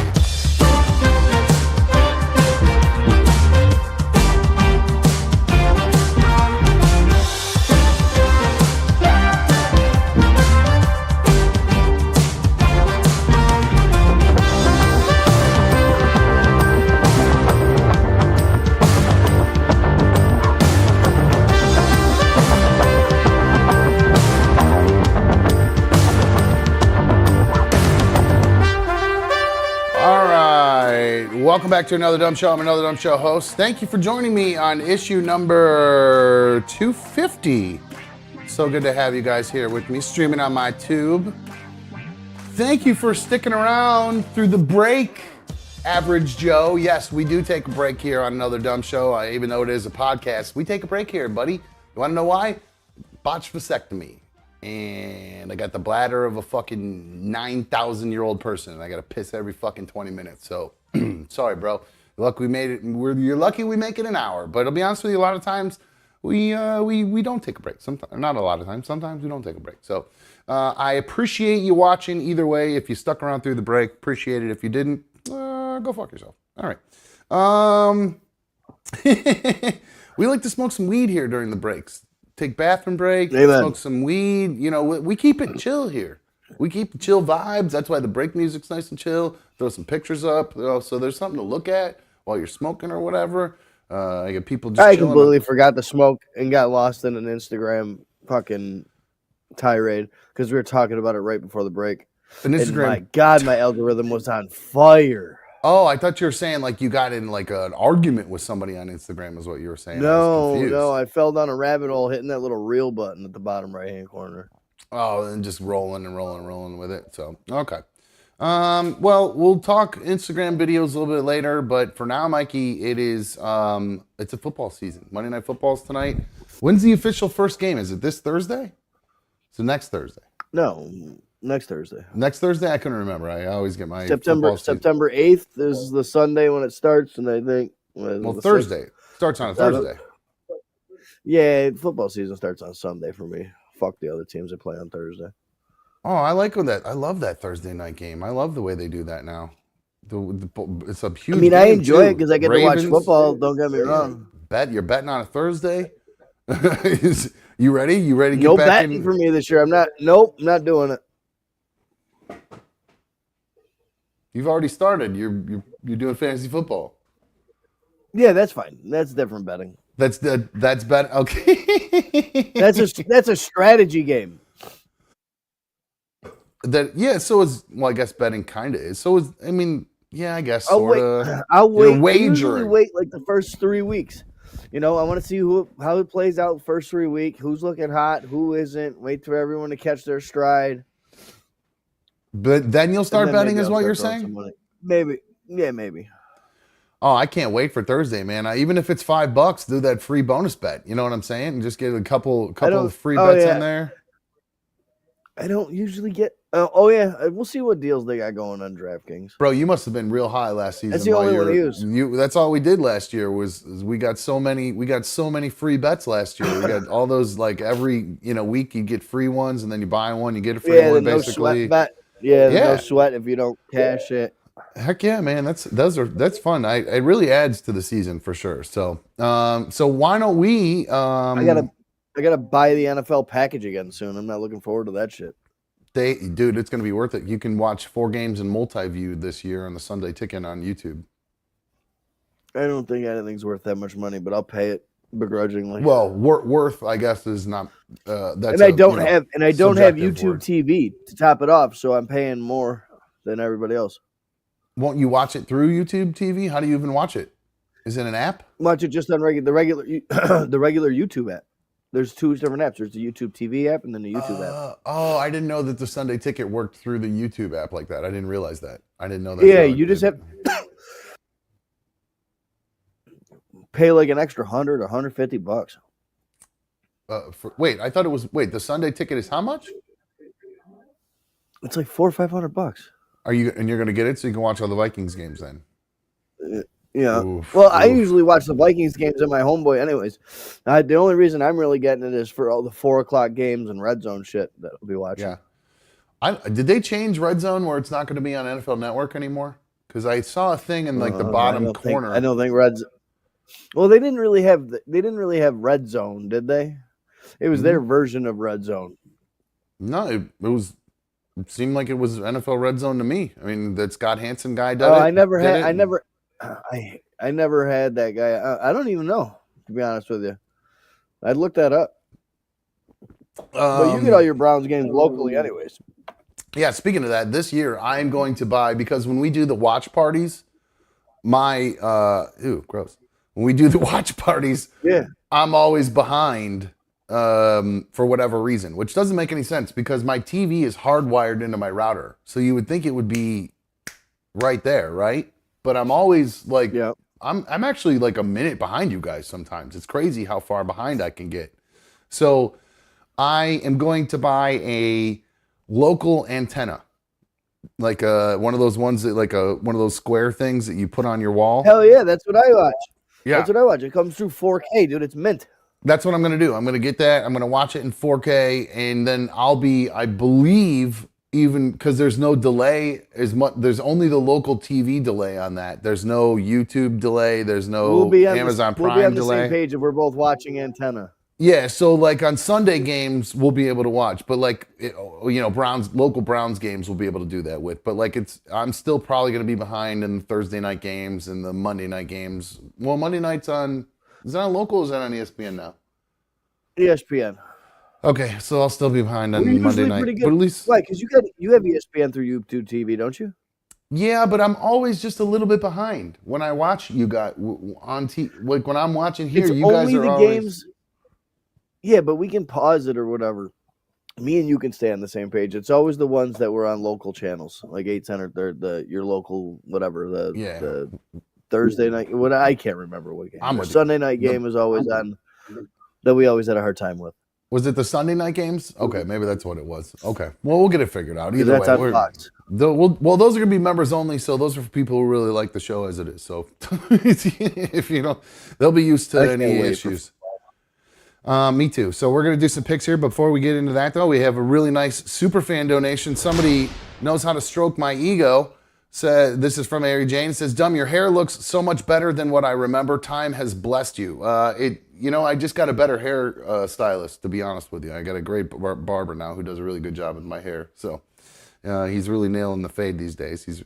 It's kind of weird, though. He tries to fade my hair, but he has a hard time because it's got this natural salt and pepper fade in it. So he has a real hard time trying to get like this spot right here. It's just gray, so he can't really like fade around it very much. It's just, he does his best, but there's a big gray splotch.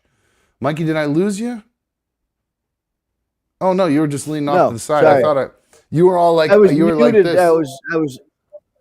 I was talking sweet nothings to my cat who's playing with her bumblebee. I was just letting her know I could see her.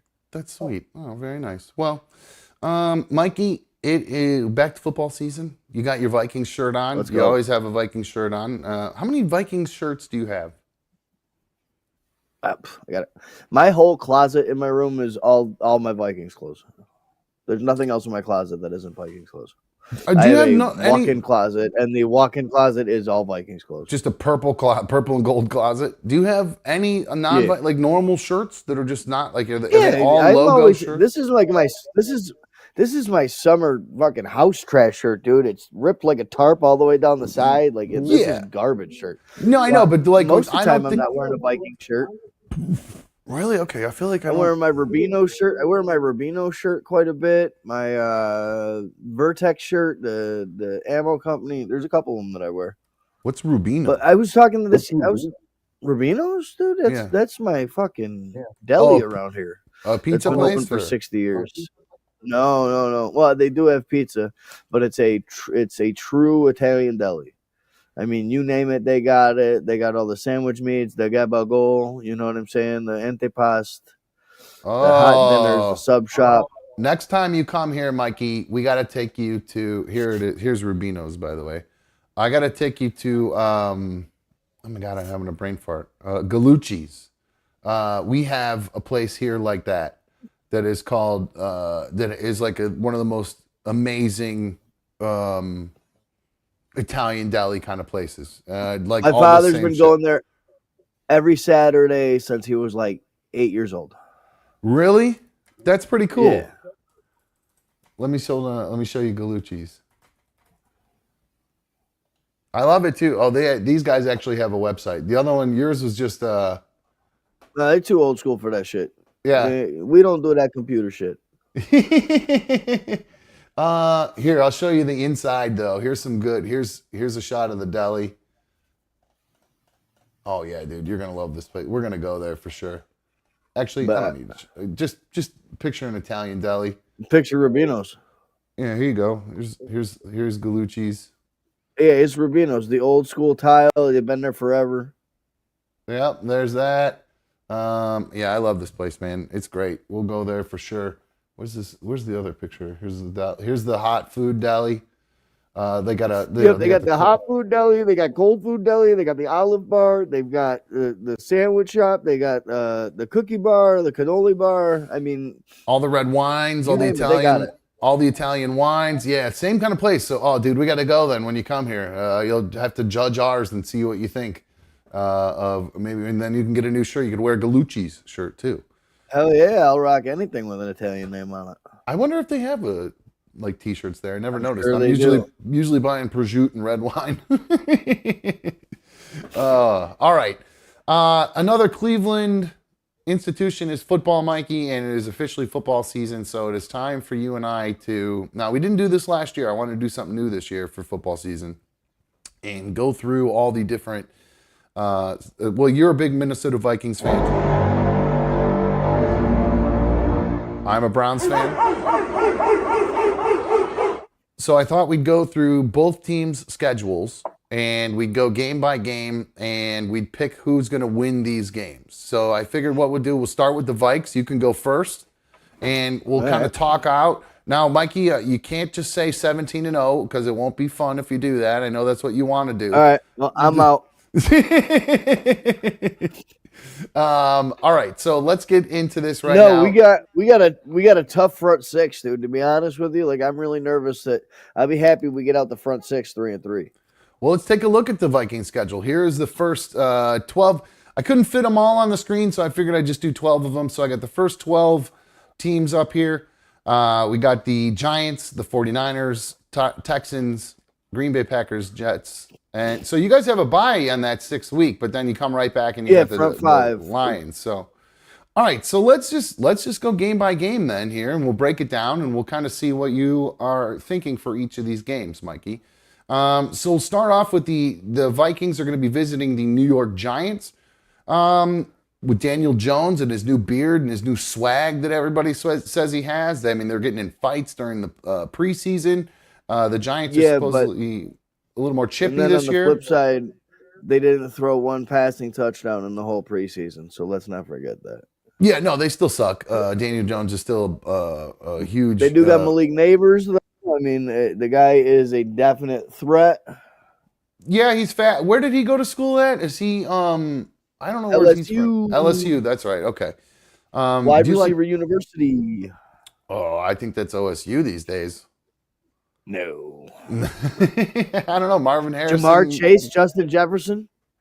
I don't know, dude.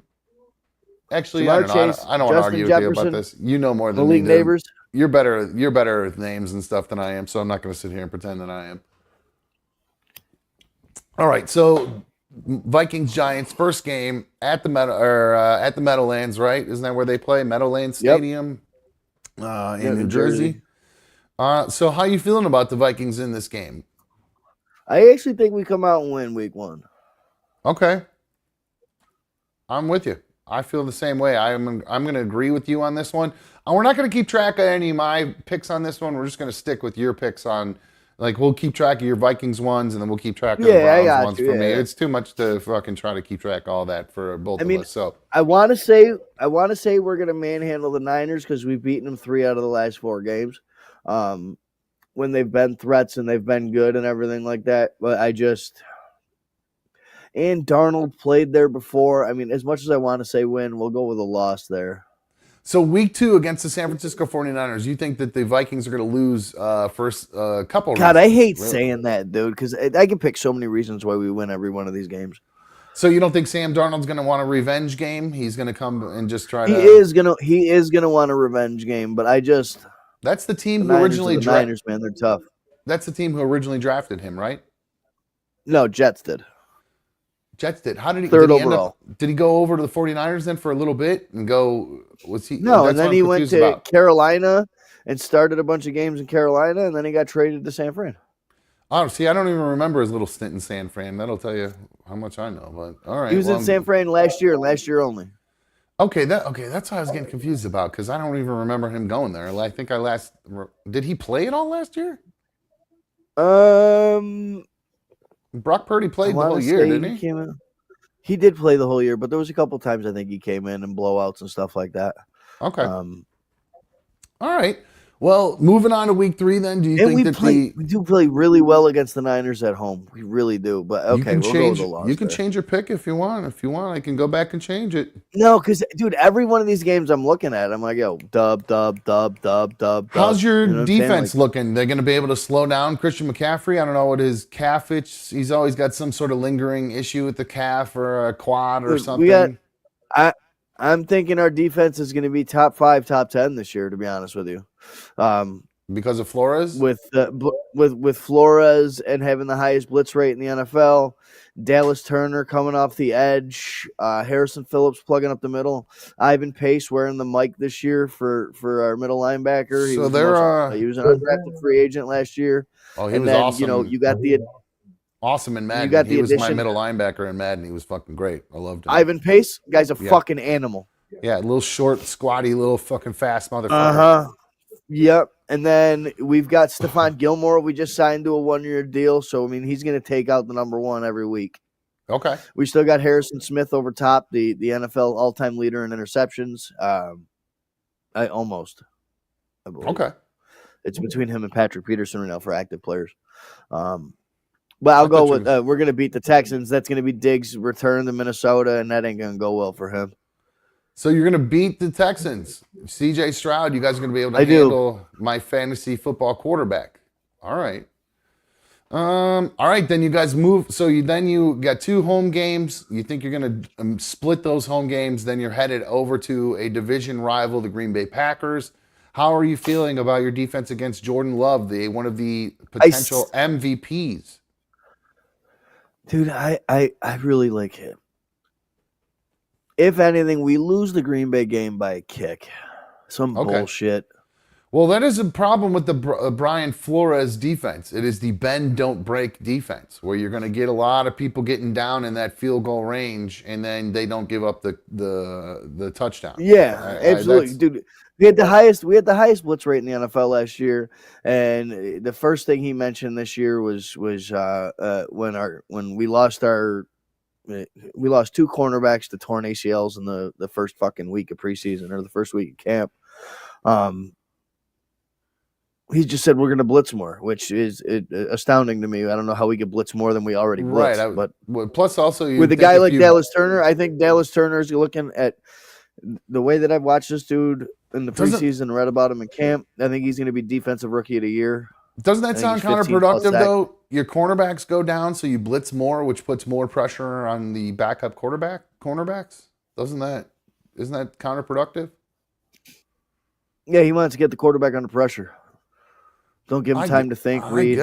I guess, but I just feel like that's just going to make your poor guys are going to be out there on islands, man to man. Flores got something to prove this year. He didn't get one interview for a head coaching job. He wants to get back to being a head coach. I don't know if that'll ever happen after what he did to the Dolphins owner, calling that guy out and saying he was cheating and tanking the season on purpose back when he was a Dolphins coach. I don't think he'll ever be a head coach again. Calling the dude out. I think he'll end up with a head coaching job again. If not, he's going to be one of the best coordinators in NFL history. So, he's a talented dude. If he ends up putting up a top 5 defense, I don't see how somebody can't. They'll look past that. Even with all that Tua shit that just came out about him too. Yeah, I was going to say those owners, they all stick together too. So I don't know. I'd be surprised to how that works out there. But all right, We win against Aaron Rodgers in London. Okay, so moving on to week 5 then, you think that you're going to travel to London. The Vikings are going to be able to get to London despite having just taken an L to the Green Bay Packers. You're going to do... Yeah. And we lose a home game to fucking London, which is stupid. So that's a game that I would have went to. That's a game I would... No, we won that game. We're going to win. Oh, you're going to win. Wait, oh, I'm sorry. London. All right, my bad. I misunderstood you. Why is that smaller? That's weird. Anyway, okay, so okay, good. All right, so the Vikings so far off to a 3-2 start. And that's what I'm hoping to get going the season. Into the bye week. 3-2 start sets us up decent into the bye week. Okay, that's legit. All right, I can understand that. All right, then you guys come back from London, get a week off, which is good because you're heading into a divisional game against the Detroit Lions, and fortunately, it's at home. So they get a nice little stretch, a little break, get to relax in that week off, and then practice at home before the game against the Lions and off to travel again. Yeah. That's kind of a cushy little, nice little break after the trip to London. A little cushy break that these guys are going to get. It is. The guys can stay there and unload and hang out in London for a couple days, whatever. I don't like bye weeks early in the year, though. I like it in the end of the year when our guys really need to rest up and because they're banged up and stuff like that. Our bye week has been later the last few years. I think the Browns are week 11 or later. I think the Browns are early too, so I kind of feel the same way about that. I prefer the later ones. I think everybody would prefer a later. We always bounce back off the bye really well. We're gonna beat the Lions at home. Ooh, Dan Campbell's knee biters are going down. Okay. The Lions will lion, bro. You always say that, and they did do that at the end of the year last year. So, but the that Laporta dude got hurt. Lion. That Laporta getting hurt was a big deal. That guy was a huge part of their offense, and him being dude, their quarterback looks like a penis with 2 eyes. There's not a Super Bowl winning quarterback. He's got a hot wife. He's doing something right. All right. So after the Week 7 win against the Lions, you guys travel out west to face the Los Angeles Rams, Sean McVay's team, who plays in one of the cooler stadiums in the league at SoFi Stadium. I think that place is really sweet. And the Rams are always, they kind of go how Matthew Stafford goes. And Matthew Stafford seemingly is healthy again this year. I guess he went through some stuff in the offseason to get himself back healthy again this year, I think is what I read. And now he's back. So how do you think you guys are going to fare against the Lions' former quarterback? We don't travel well to LA all that well. We really don't. I'll put us with a loss there. Sounded like I started typing as soon as I hear your tone of your voice. I'll tell you right now, we're going on a 3-game rip after that. Okay, so you think there's just going to be a tear? Take out the whole AFC South right there. To bang, bang, bang. So you have 4 games against AFC South opponents this year: the Houston Texans, Indianapolis Colts, Jacksonville Jaguars, and Tennessee Titans. Yeah, we're going to sweep the division. And you think you're going to win all those games? So just bang, bang, bang, right down the line. So any reasons why you think you guys are going to do so well against the AFC South? Is there anything in particular? They had a good division last year. They did, but it's the AFC South. The Colts ain't gonna do shit this year. Anthony Richardson is coming off injury riddled season. He can only run the ball. He hasn't looked sharp at all in training camp. I watched all the joint practices with them and the Bengals, and the Bengals players were ripping him apart. I don't like Doug Peterson in Jacksonville. I don't think Sunshine there is a quarterback to do much. And Tennessee is in a rebuilding year. Whole new everything for Tennessee. Now you don't think even know that team.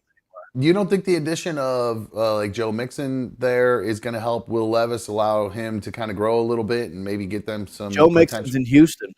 Or not Joe Mixon. Who went to Tennessee? Tony Pollard. Tony Pollard. Tony Pollard.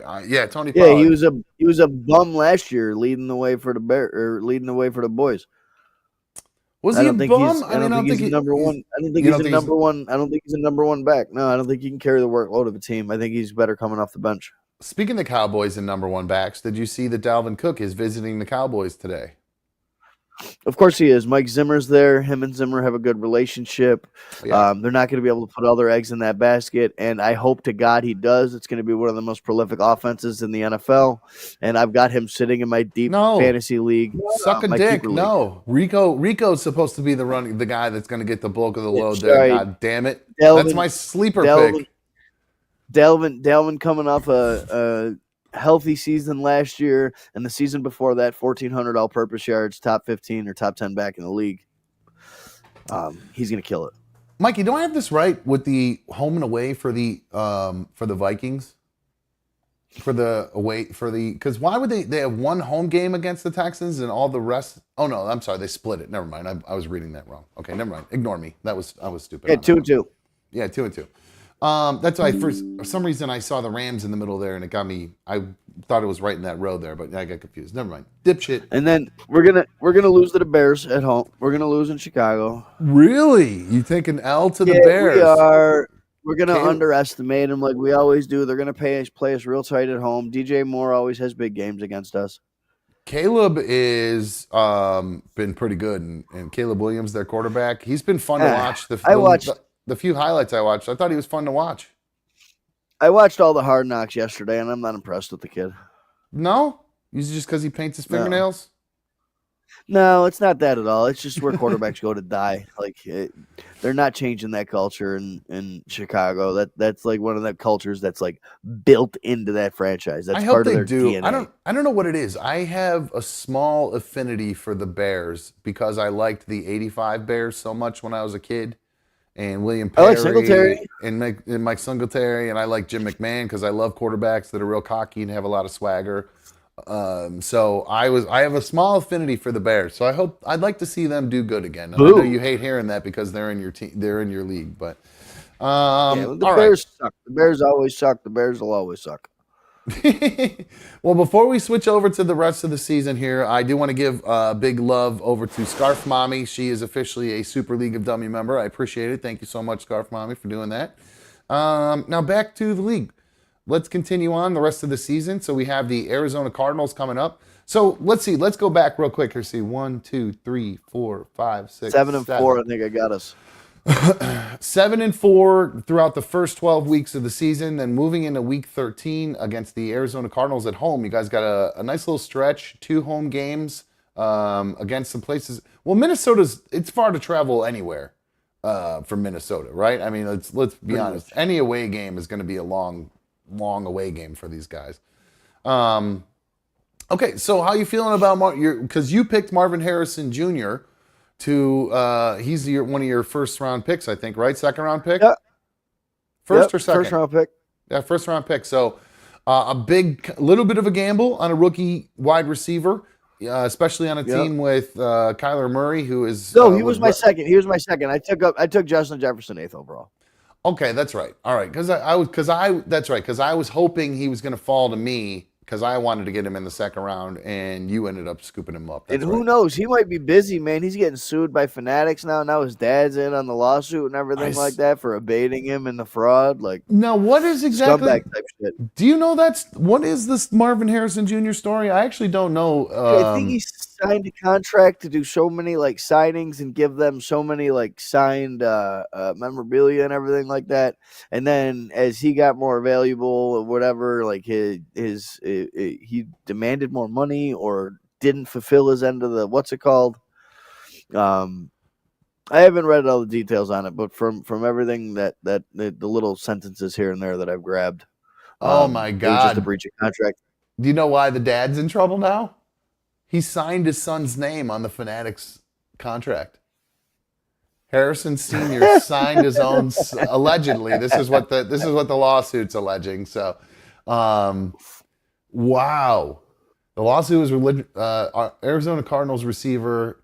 Let me start over. Apparel manufacturer Fanatics has refiled its lawsuit against Arizona Cardinals rookie receiver Marvin Harrison Jr., adding his father, former NFL star Marvin Harrison Sr., and fraud allegations in addition to breach of contract. The lawsuit was originally filed in New York Supreme Court this spring, claiming Harrison Jr. did not fulfill his obligations from a May 2023 deal he signed with the retailer, and estimated the damage is in millions of dollars. The amended lawsuit, filed Friday in the same court, adds that Harrison Sr., quote, aided and abetted Harrison Jr.'s fraud on Fanatics, unquote. The company says it sworn affidavits from both Harrisons on July 31st reveal it was actually Harrison Sr. who signed the contract with Fanatics, acting on behalf of the Harrison collection. Harrison's, quote, isn't that great? Quote, Harrison Sr. intentionally signed the binding term sheet in such a manner in order to lead Fanatics to reasonably believe that Harrison Jr. was the true signatory, when in fact he was not, the suit states. The deal was worth $1 million in autographs, signed trading cards, and game-worn apparel and other marketing opportunities. So there you go. Another, well, I guess I don't know. I don't think I've ever heard of anything like this happening before.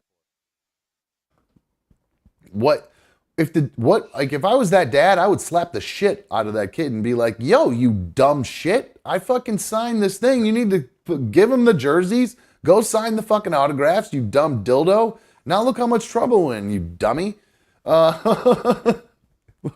the fuck? He was in all kinds of trouble with all kinds of shit to begin with. He's the one that wouldn't sign his likeness over to Madden either or anything like that. Right, I remember that. He's a bit of a diva for sure, which is what wide receivers are. They're supposed to be divas. You can't have a wide receiver that's not a diva. If they're not a diva, they're usually not that good. Let's be honest. True that. Let's be honest. So, all right. So your new boy Marvin Harrison Jr. on the Arizona Cardinals. How do you think he's going to fare against your Vikes? I think we beat Arizona. You're going to beat Arizona. Okay. Dub against the Cardinals in that's week 13. And now week 14 against the Atlanta Falcons at home. The Dirty Birds traveling there with your boy Kirk Cousins coming back home to play the Vikings. The Atlanta Falcons with Michael Penix Jr. as their quarterback because Kirk will be dead by the time this comes around. We will win. What are you talking about? Oh wait, I'm sorry. I'm thinking. I was thinking. You know why? Because I was thinking Kirk Cousins still being on the Vikings. I don't know why. So why do you think Kirk's going to be dead? You think he's going to be injured at that point, or just not going to be producing? I don't think they have one of the worst offensive lines in the NFL. They did last year. They did nothing to shore that up, and he's going to be on the run all year. They added a lot of talent. I mean, all he's got to do is look left or right, and he's got a lot of people he can get the ball to. He's got Bijan Robinson behind him who he can throw it to and check downs. He's got Kyle Pitts. He's got what's the other guy's name? Drake London's pretty good. And then didn't they just get somebody else too? Who's the other? I'll never, ever, ever in my entire life pick the Atlanta Falcons over the Minnesota Vikings because 1998, man, never. Okay, is that when the Falcons won missed field goal? Okay, overtime. I think I vaguely remember that. Is that when Jamal Anderson was playing with them, or is that too? It was Michael Vick. Michael Vick days. Okay, so that was a long, long time ago. All right. I don't know. Yeah, one of the first plays. I think the first place in overtime was like a 60-yard scramble from Vick. Perfect. God, I love Michael Vick.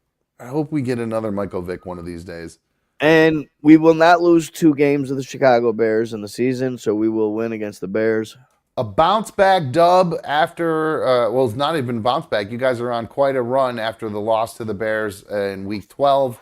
Now we come on to week. Yeah, 13, I'm having serious 16 problems with picking any losses right now. I know you are. I'm feeling. I've been playing it like this is the first time in my entire life I've ever predicted a Vikings loss, and it's giving me serious heartburn and shit. It's hard, isn't it? It really is because you just want to go win. They're this good. Here's why they're this good. And fuck Seattle for 2016, so we're about to beat them in Seattle too. All right, a dub in Seattle. Okay, sounds good. And then you guys, so after traveling to Seattle, you go back home. You're going to face. Go back to screen. We lost to Green Bay in the beginning, right? Yeah. Yep. Lost. We're not losing 2 to Green. We're not losing 2 to Green Bay. We're going to win that one out, and then we're going to be. This is so a we can run. Rest our starters in Detroit, and we're going to be resting guys for Detroit, so we lose there. So you lose. All right, hold on. Once lost. All right, lost. All right. So wow. Okay, Mikey. This is an aggressive. Yeah, we had 5 losses, 6 loss season. We're 11-6. let's see. How many? 12 and Let's just do 5. losses. 1, 2, 3, 4, 5 losses. So you were predicting 12 and 12, 5, baby. Let's go. 12 and 5. All right, we'll see. Okay, so that's the record. I'll save it right now. So let me hit X. Let me save this so it's saved We're in really, for and now. just to put it right here and let everybody know that on every parlay, every thing that I'll ever pick will always be the Vikings to win. I'll never not pick them. Just in case there's any Vikings that are watching this, I'm sorry I picked you guys to have losses. I will say a Hail Mary for each one of them losses tonight before I go to bed and repent my sins. You're repenting. Sorry, Vikes. I can't believe I did this to you. Trust me, I didn't want to do it. Dumb made me do it. He specifically said, don't say 17-0. So I had to come up with at least some fake lies. Trust me, deep down, I really think we're all going to be 17-0. Sorry, Vikings. Yeah, sorry. Yeah. Sorry to the ghost of the skull clap. I apologize. Sorry, KOC. Sorry, Quessy. I believe in you guys wholeheartedly and undoubtedly and love you undeniably. All right. Well, it's my turn to do the exact same thing to the old Cleveland Brownies. Here we go. Here is the Browns schedule. And let's just dive into it. Mike, God, y'all guys run through the gambit at the beginning of the year. Yeah, you can help me with this one too. You can let me know. I'd love to hear your take on all these predictions and what you think. Yeah, how these games I'm a are going to run Cleveland down. fan too. I'm always picking. I always like Cleveland, so that's my second favorite squad. I know you like the Browns, and I appreciate that. Kind of like a second city kind of thing. I love if you were into. I kind of I have, because Rochester, most of the fans are Bills fans there, so I have an affinity for the Bills too, just because of that. I know you hate them. But I also now I've become a Vikes fan just because of you. So it goes both ways, my dude. Especially because we're not in the same conference. It's like, fuck it. Why not root for, unless if we play in the Super Bowl, it's a different story. But yeah, we don't see each other ever. Once every 4 years. All right. Dallas Cowboys coming into Cleveland with huge news today that they just got CeeDee Lamb signed to a huge new contract. I think with $136 million over 4 years, $38 million signing bonus, second highest non-quarterback player payment ever. Pretty impressive. I'm going to order ice cream while we're doing this real quick, just to let you know, because they're about to stop taking orders. Bro, have you not done the things that I said yet with the Blue Bunny fully loaded Sundays? Have you not found those yet in the store? You got to tell your mom. Put that on. I know mom grocery shops for you. Tell her I just went to Costco and I was looking at shit too. But if the problem is, dude, if I buy like a full box of something, I'm eating the whole box in one serving. No, these are individual little. They're like probably 2 scoops of ice cream. Little Sunday size cup, and they got maybe a little bigger than a Sunday cup, but they got like fudge in them, and oh, dude, you got to try it. Yeah, you got. But the problem is, if they come in like a variety pack or whatever, and they got like 12 of those in a box, I'm eating the whole box. No, they don't. They come individually, so you got to buy. I mean, last night I ate two of them last night. That was my dinner. I had 2 of them for dinner last night. It was great. Ice cream for dinner was awesome. I need to get my milkshake, and my triple scoop of ice cream. Yeah, sometimes being an adult is sweet.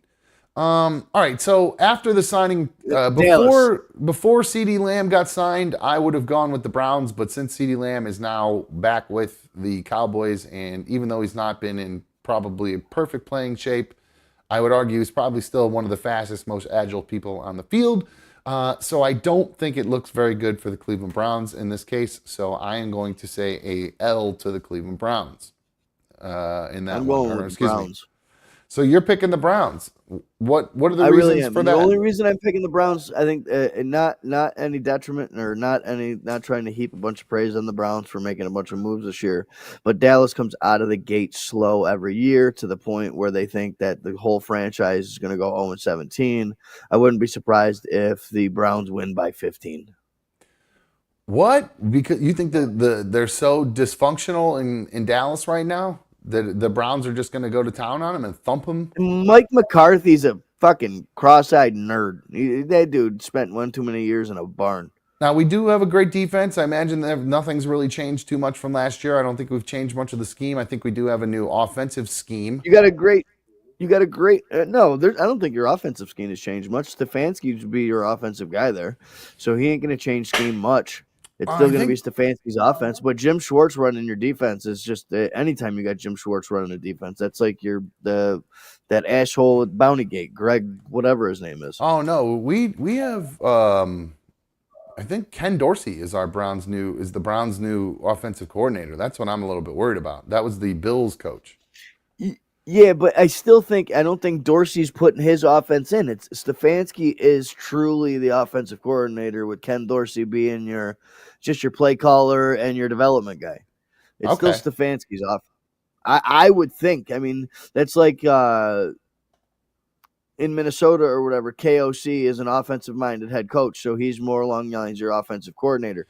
You still got an offensive coordinator and shit like that, but the scheme and everything like that all runs through KOC. You think they brought him in because he helped develop Josh Allen? Yeah, I think so. And They need to develop Deshaun?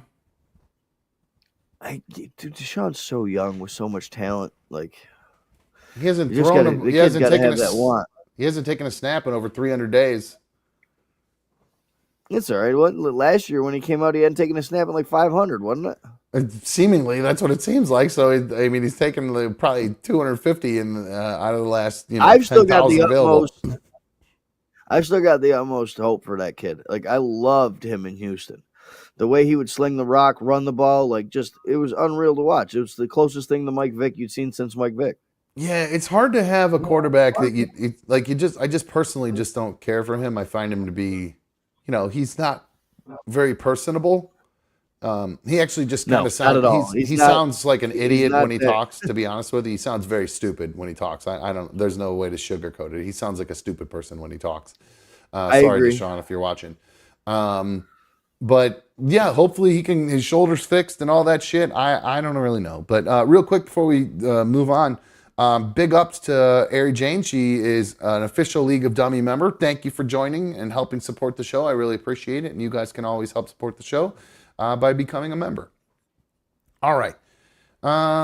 Jacksonville Jaguars. Browns are going to be facing them or heading to Jacksonville in week 2. I believe that we will probably beat the crap out of Jacksonville, to be honest with you. We do have a little bit of trouble with them every once in a while. It's kind of weird. They're like one of these teams we seem to have issues with. But I think we're going to actually thump Jacksonville. Moving on to week 3, New York Giants. It's at home.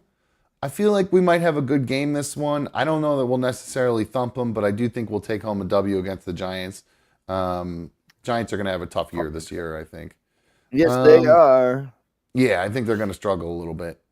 Then we head out. We got a tough little stint here. We got 3. I mean, look at this travel we do here. We're at home, then we go down to Florida, back to Cleveland. Yeah. Then we got to go out west to face the Las Vegas Raiders.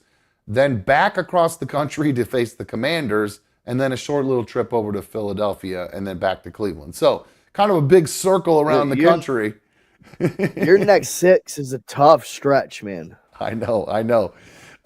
This is where I think things will start to get a little wonky for us as we move through these games. I think we'll get lucky if we're able to take 2 of them. I feel like the one that will probably get kind of the hiccup game is I think we're going to beat the Raiders. I think we're going to beat the Raiders because we're going to be running hot. Yep. And even though we're on the road, the Raiders, it doesn't really act like an away stadium because the Raiders fans aren't the way they used to be in Las Vegas, the way they used to be in Los Angeles or Oakland. They're not. No, they're all rabid. transplant fans. It's more people that travel there. There'll be more Browns fans than Raiders fans. They'll be quite, yeah, exactly. So I think we'll get that win. But then I think we go on a little NFC East skid here. And then we take an L to the Commanders, and we take an L to the Philadelphia Eagles. I think we go on a little mid-season especially playing skid. at Philly. There ain't nobody winning at Philly. Not gonna happen. Are they really that good at home? I don't even know. I know the link is. Yeah, dude. The link is the toughest. You listen to any NFL player talk. The 2 toughest places to play are Buffalo and Lincoln. Okay. So then as we get beat, and I think one of those might be ugly too. I don't know which one of them it'll be, But I feel like one of Eagles. those is going to be ugly. I think we might actually put on a good front against the Eagles. I should have put in here what day of the week these games are on, if they're on Thursdays or midweek Monday Night Football or Thursday Night Football. I forgot to put all that in there. It probably would have made sense to help out with because that can matter if it's a primetime game. Different teams show up, Short differently for week, prime whatever. time. Yep, absolutely. So I probably should have included that. That was a little bit of a fail on my end. But having said that, I think as we head back into Cleveland, we are going to run up against another rough game, and I think we take an L here against the Cincinnati Bengals as well. I think it's a close game, though, because you guys always play them tough. I know. That's why we're due. We're due for a beating. Not necessarily a beating, but a loss to the Bengals. Diana, Scarf Mommy, you're on another dumb show. What's up? Put me on hold until sports is done. Okay, holding on. Well, no. Why? That costs me money. Oh, you want me to hang up? Yeah, just call back when you need to talk. Okay, bye. Okay, bye. Fucking weirdo. Anyway, where were we at here? We left off. We were still in the first week, right? All right, here we go. First part of the season. Excuse me. That's not okay. Don't worry about it. It's weird how they let us get away with that, but it's the that S word they don't like at all. Because I think that I got one of mine demonetized last week just because it came up. 1, 2, 3, 4, 5, 6, 7, 8. So we're heading into week 8 here. The Browns have lost to the Cincinnati Bengals at home. We're gonna have to have a little bounce back from this little losing streak that we're on. Yeah, we play the Ravens pretty well at home, if I remember correctly. And then the next week we coming into town are the Los Angeles Chargers, who I almost just called the San Diego Chargers because I'm still used to calling them that. And I think we take another loss there. I think Jim Harbaugh comes back to Ohio and says, hey, let me put another beating on another Ohio team. And we take an L there, especially if Justin Herbert is back and feeling better. Now, I do believe I have now I know it's not baseball related, but I have a video, we're not talking about baseball, but I have a video that is baseball related, but it's also related to the San Diego area. Not in San Diego. Where did this video go? Oh, sorry. Hold on. It's in another month. Sorry. At a San Diego Padre. What's a MLB? Mikey, this video drives me crazy. This is a fight video we love good fight videos from inside the stands. Oh, do we ever? Yeah, this one's a baseball one, not a football one. Dude, I hope this is the one I just saw the other day. The guy in the white tank top thinks he's Muhammad Ali. Yeah, he was doing so. All right, let's watch it. Here it is. This is at a San Diego Padres game.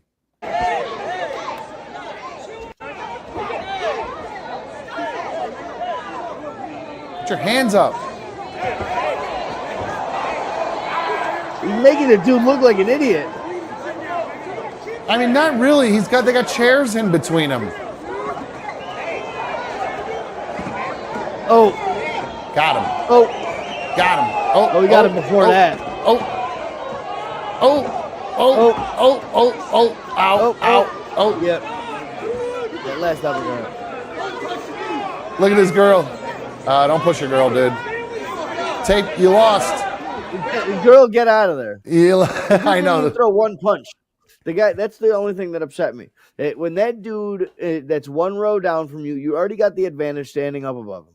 Use that to your advantage. You're already ducking his punches. You're realizing he's out of reach. As soon as he's down there, man, and he's reaching so far, grab him by his head and knee him in the face, dude. Right there. Grab him. Just grab him. Oh, headlock him and knee him? Now, if I was that guy, I wouldn't even have let it get to the point. The first time he threw that first punch, and if I was able to dodge it like that. Right there, you can come over top and hit him in the face. Oh, no. Right there is spear. This is where I spear. I'm going to spear him as soon as he comes. Yeah, I would have speared him down several rows.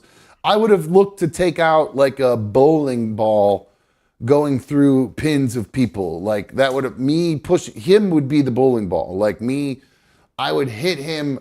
My goal, of course, this probably wouldn't happen. I'd break myself in half because I'm an old piece of shit. But in my you trip tough and guy fall mind, right in front of you. You wouldn't even get to the spear.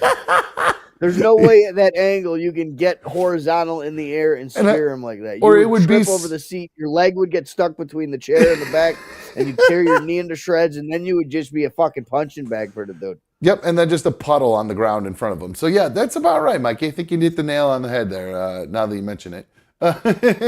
All right, so I thought that was a pretty funny video to kind of. Yeah, that movie made me. That video made me angry. That was a good one. The dude in the tank top had him. He was doing some good dodge. That's what made me mad. Why do dudes fight like this?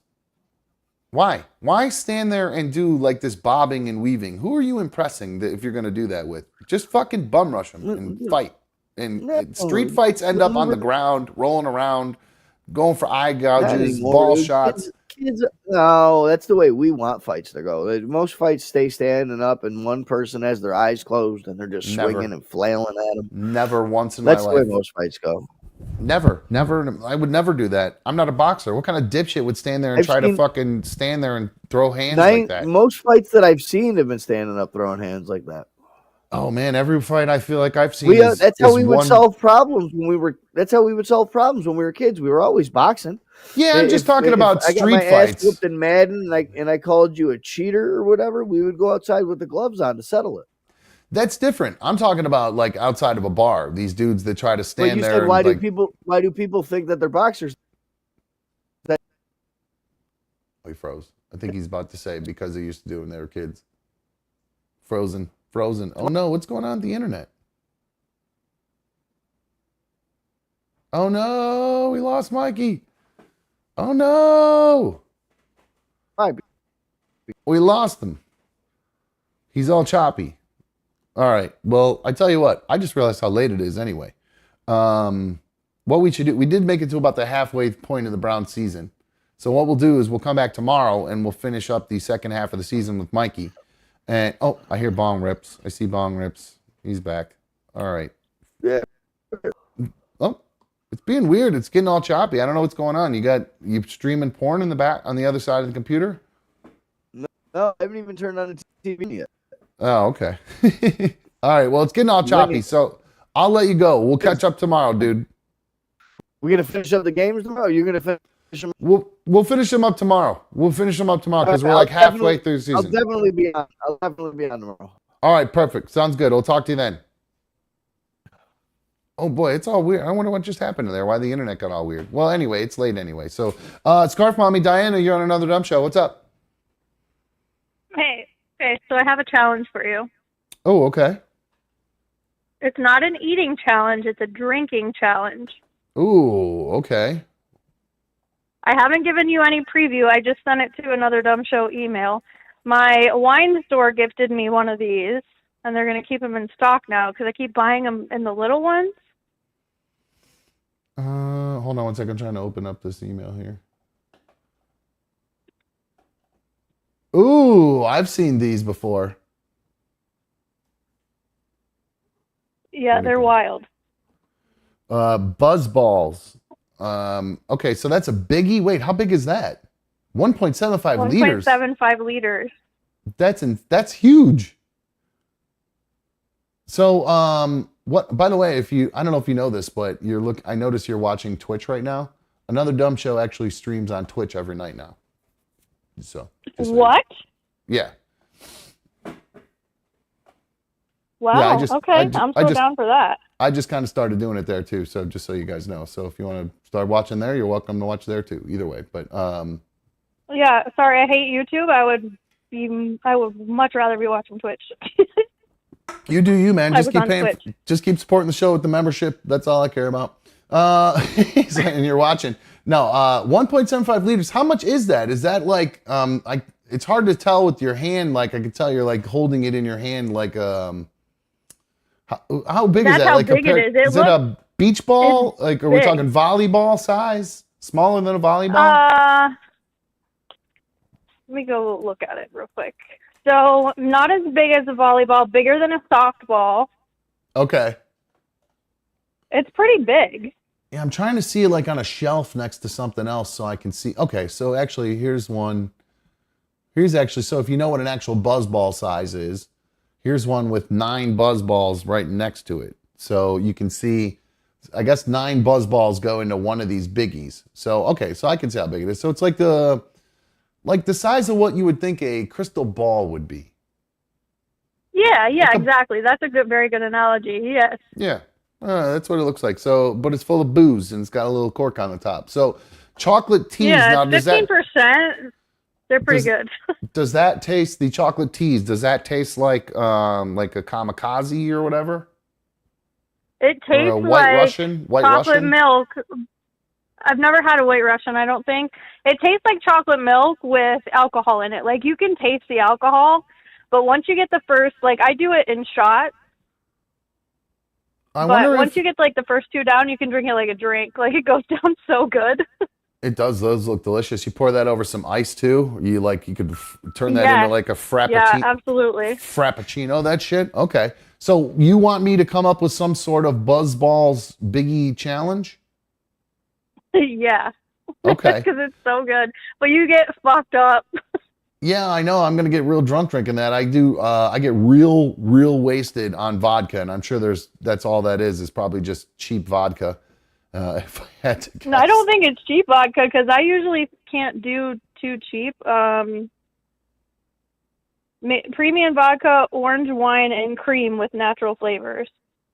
Premium vodka, fancy. It's got orange in it.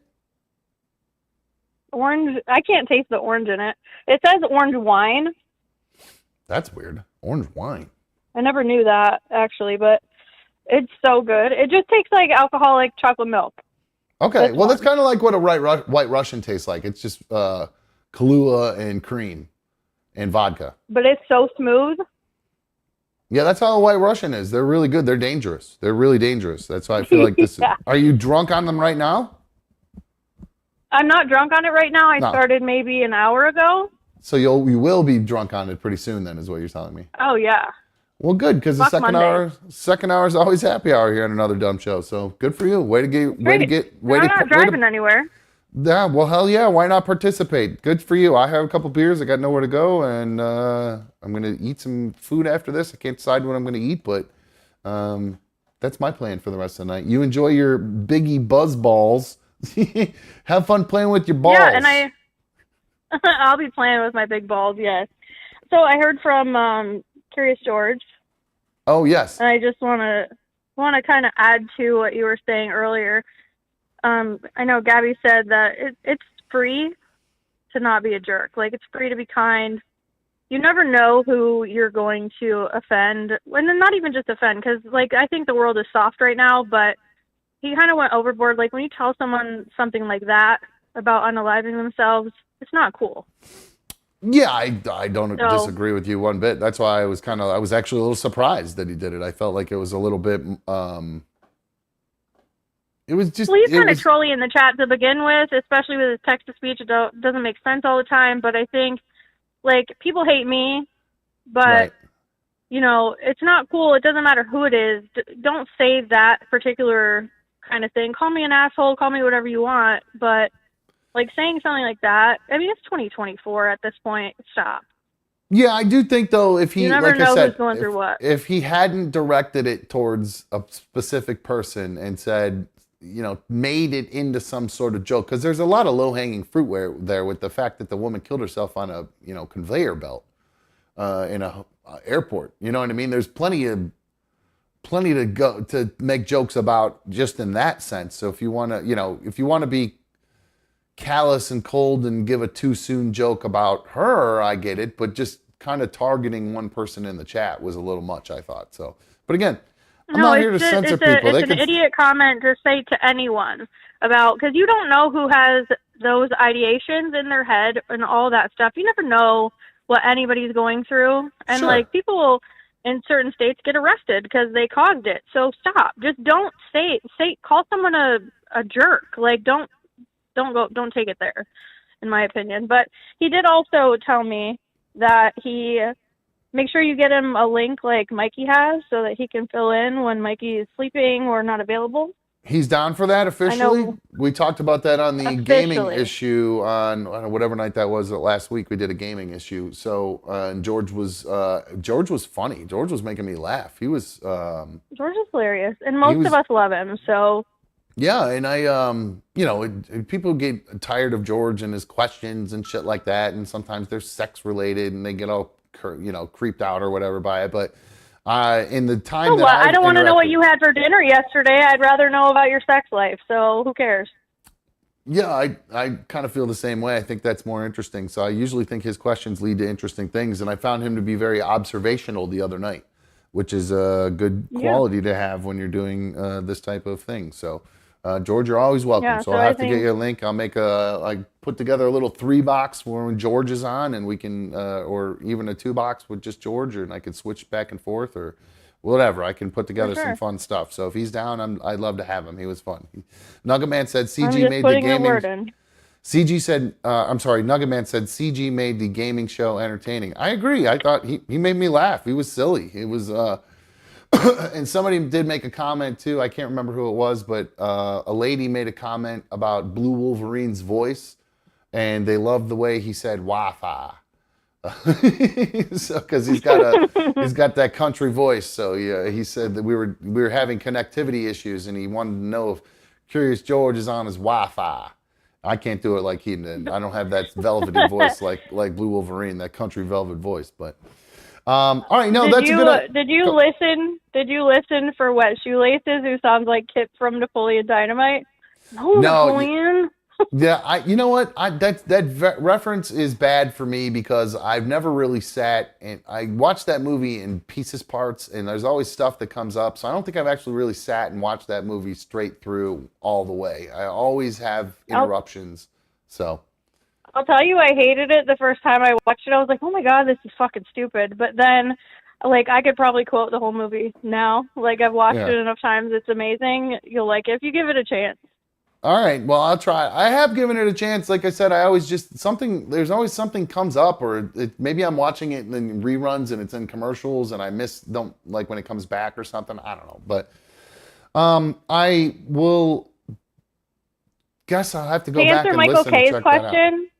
What was the question? Hold on. To answer Michael K's question, we're not going to talk about, I don't even want to call it, we didn't have a fight or anything. I don't want to even call it that. Nothing happened. It's not going to be talked about. It's for the best interest of everyone, and we're going to leave it at that. I'm still right here. We're fine. Okay, boss.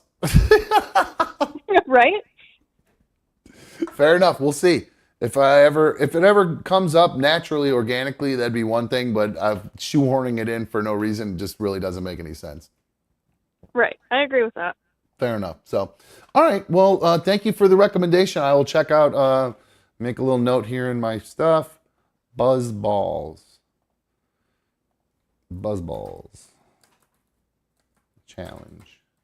All right. I'll have to come up with something fun. Did you show the picture on the show so everybody can see it? Yeah, I did. I showed it. Okay. Absolutely. Yeah, I know what I'm doing here. Thank you. Sorry. I wasn't looking at your face while I was talking to you. My bad. I'm just fucking with you. Have a good one. Adios. Oh, shit. I hung up on her. I didn't mean to. Bye. Alrighty, guys. I think that is going to wrap things up this evening. I hope you guys had a fun time tonight. Sorry we didn't get to finish up the football picks. It took way longer than I expected it to take as Mikey and I were analyzing week to week. So tomorrow we'll finish up the second half of the Browns season, and we'll see what my predictions are going to look like compared to Mikey's and all that good stuff for our two teams that we love. And plenty of other stuff. There was a billion videos I could have got. We could have gone for 4 hours tonight. I got a million different things to talk about and videos and stuff. So there'll be plenty to catch up on tomorrow. So I encourage you guys to please check back in. We'll be live tomorrow at 7. If you have not already... hit the thumbs up on tonight's video. You know the drill here on YouTube. You got to hit the thumbs up for us to help us, the algorithm catch us or whatever the fuck it's called. Hit that thumbs up because YouTube loves when you do that, and I appreciate it when you do it too. So if you guys have any questions, anything you want to talk about, any of that kind of stuff, you can always email the show, anotherdumbshow@gmail.com.